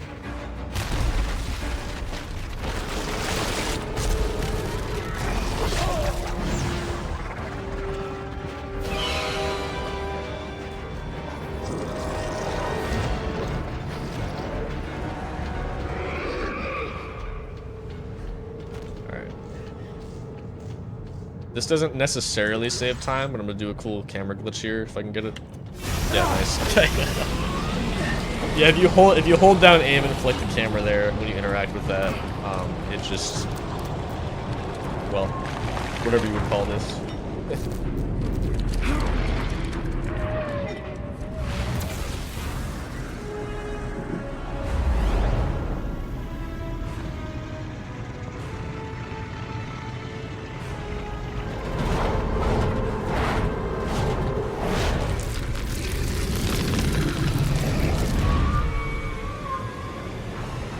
at our last flying section here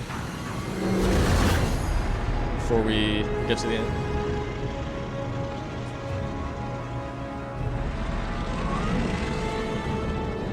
Not too hard, just, you know, don't hit the stuff that kills you instantly in one hit.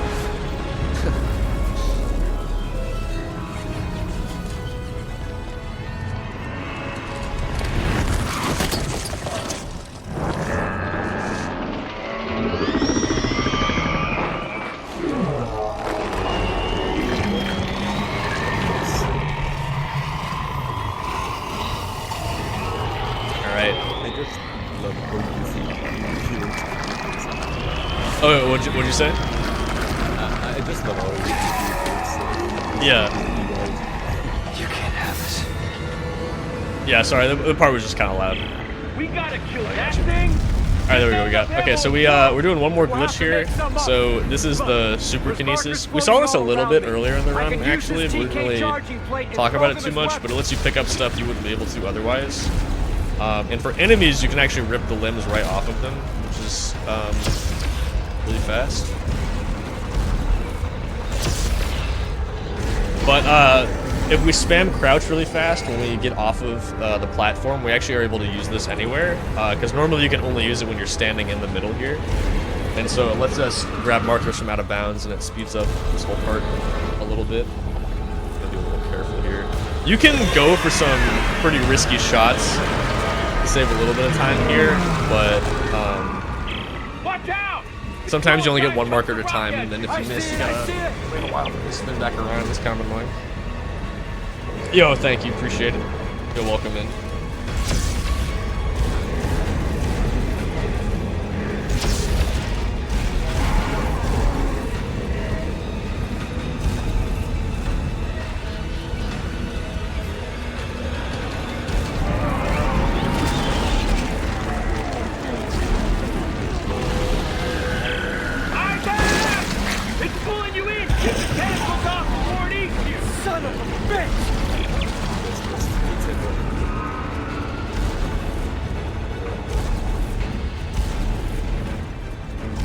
So many markers here, that's wild. Most of them are probably gonna fly off. So I don't actually need that many, but it's good to have more than one sometimes, because then you can go for some riskier shots.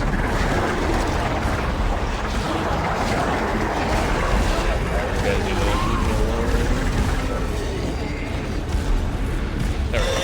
Yeah, that's fine. I might even be able to keep one or two of those.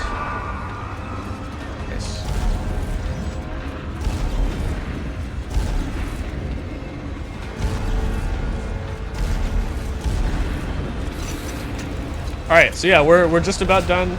Same thing, he's gonna do the tentacle attack, gonna destroy those, and then we just throw the last shot at the eye. Little sequence, short sequence after that, pulling Carver back out, and then pretty much it. Yeah, I'd say about like 2 minutes, we'll be done here. Watch out! It's doing it again! Tentacle! Shoot the tentacle! I see it! Also, I'm trying to stay close to the center here because the platforms keep breaking out as we go. Nice. And if you're because again, you're not supposed to be able to throw this stuff and be standing all the way out, but we can with this glitch here. And if you're standing on the collision as it breaks off, you just instantly die. So if you make a shot and you're too far out, you're just dead because it'll break off right away, and you have to redo the whole fight, which is you know, not super fun. Carver! Carver! Just hang on! I'm gonna have to pull you! Yeah, this actually does look like it might PD. So this might be an official record. So that's cool.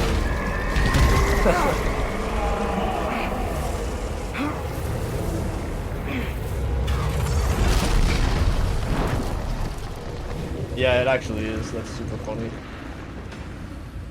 By like a minute almost. Well, nice. That's a pretty decent run. Yeah. And time's right. here, right up to the quick time event. I meant to call it out a few seconds sooner, but yeah, that's time. So this is it, huh? That is Dead Freeze Space that 3 codex. max percent. Yeah. Yep. Yeah, it's a 3:50:21 in-game time. Die here. So PB by like 49 seconds. Oh, PB. But yeah. Anyway, we got sub 4 RTA, so that's pretty cool too. That's really good. Yeah, that's a solid run. So technically, I don't get the. Technically, we don't get the completion for chapter 19 till after the cutscene here. And usually for like verified runs, I'd then like wait till that goes and then go in and show the full completion. But yeah, if we need to, I mean, we can show it real quick if we want. It's a few minutes after this, or we can switch off to the next run. I don't know how we're doing on time, but if we wanna jump to the next one, we can do that. But I'll just say real quick, shout outs. Thanks for watching. This game is pretty cool to run, so I'm glad I got to share it with you. If anybody here is interested in checking out any more Dead Space speedruns or trying out some of the tricks for yourself, we have a speedrun server on Discord. You can find the link on speedrun.com for all three of the original trilogy games and for remake as well. And yeah, I'll be if you want to see more runs from me, I do lots of runs of these games every now and then, and I'll be playing remake a lot as well because I'm running that at GDQ in January. So yeah, that's pretty much it. Trying to move as quick as we can. Thanks for the run. All right, yeah, that sounds great. Yeah, that's all I got. Thanks for joining me, Zio. I appreciate it, dude. Anything you want to say, and then I think we're pretty much wrapped up. Yeah, that was fun. Thank you for having me, and yeah, bye. Yeah, sounds good. All right, thanks for watching, everybody. See you later.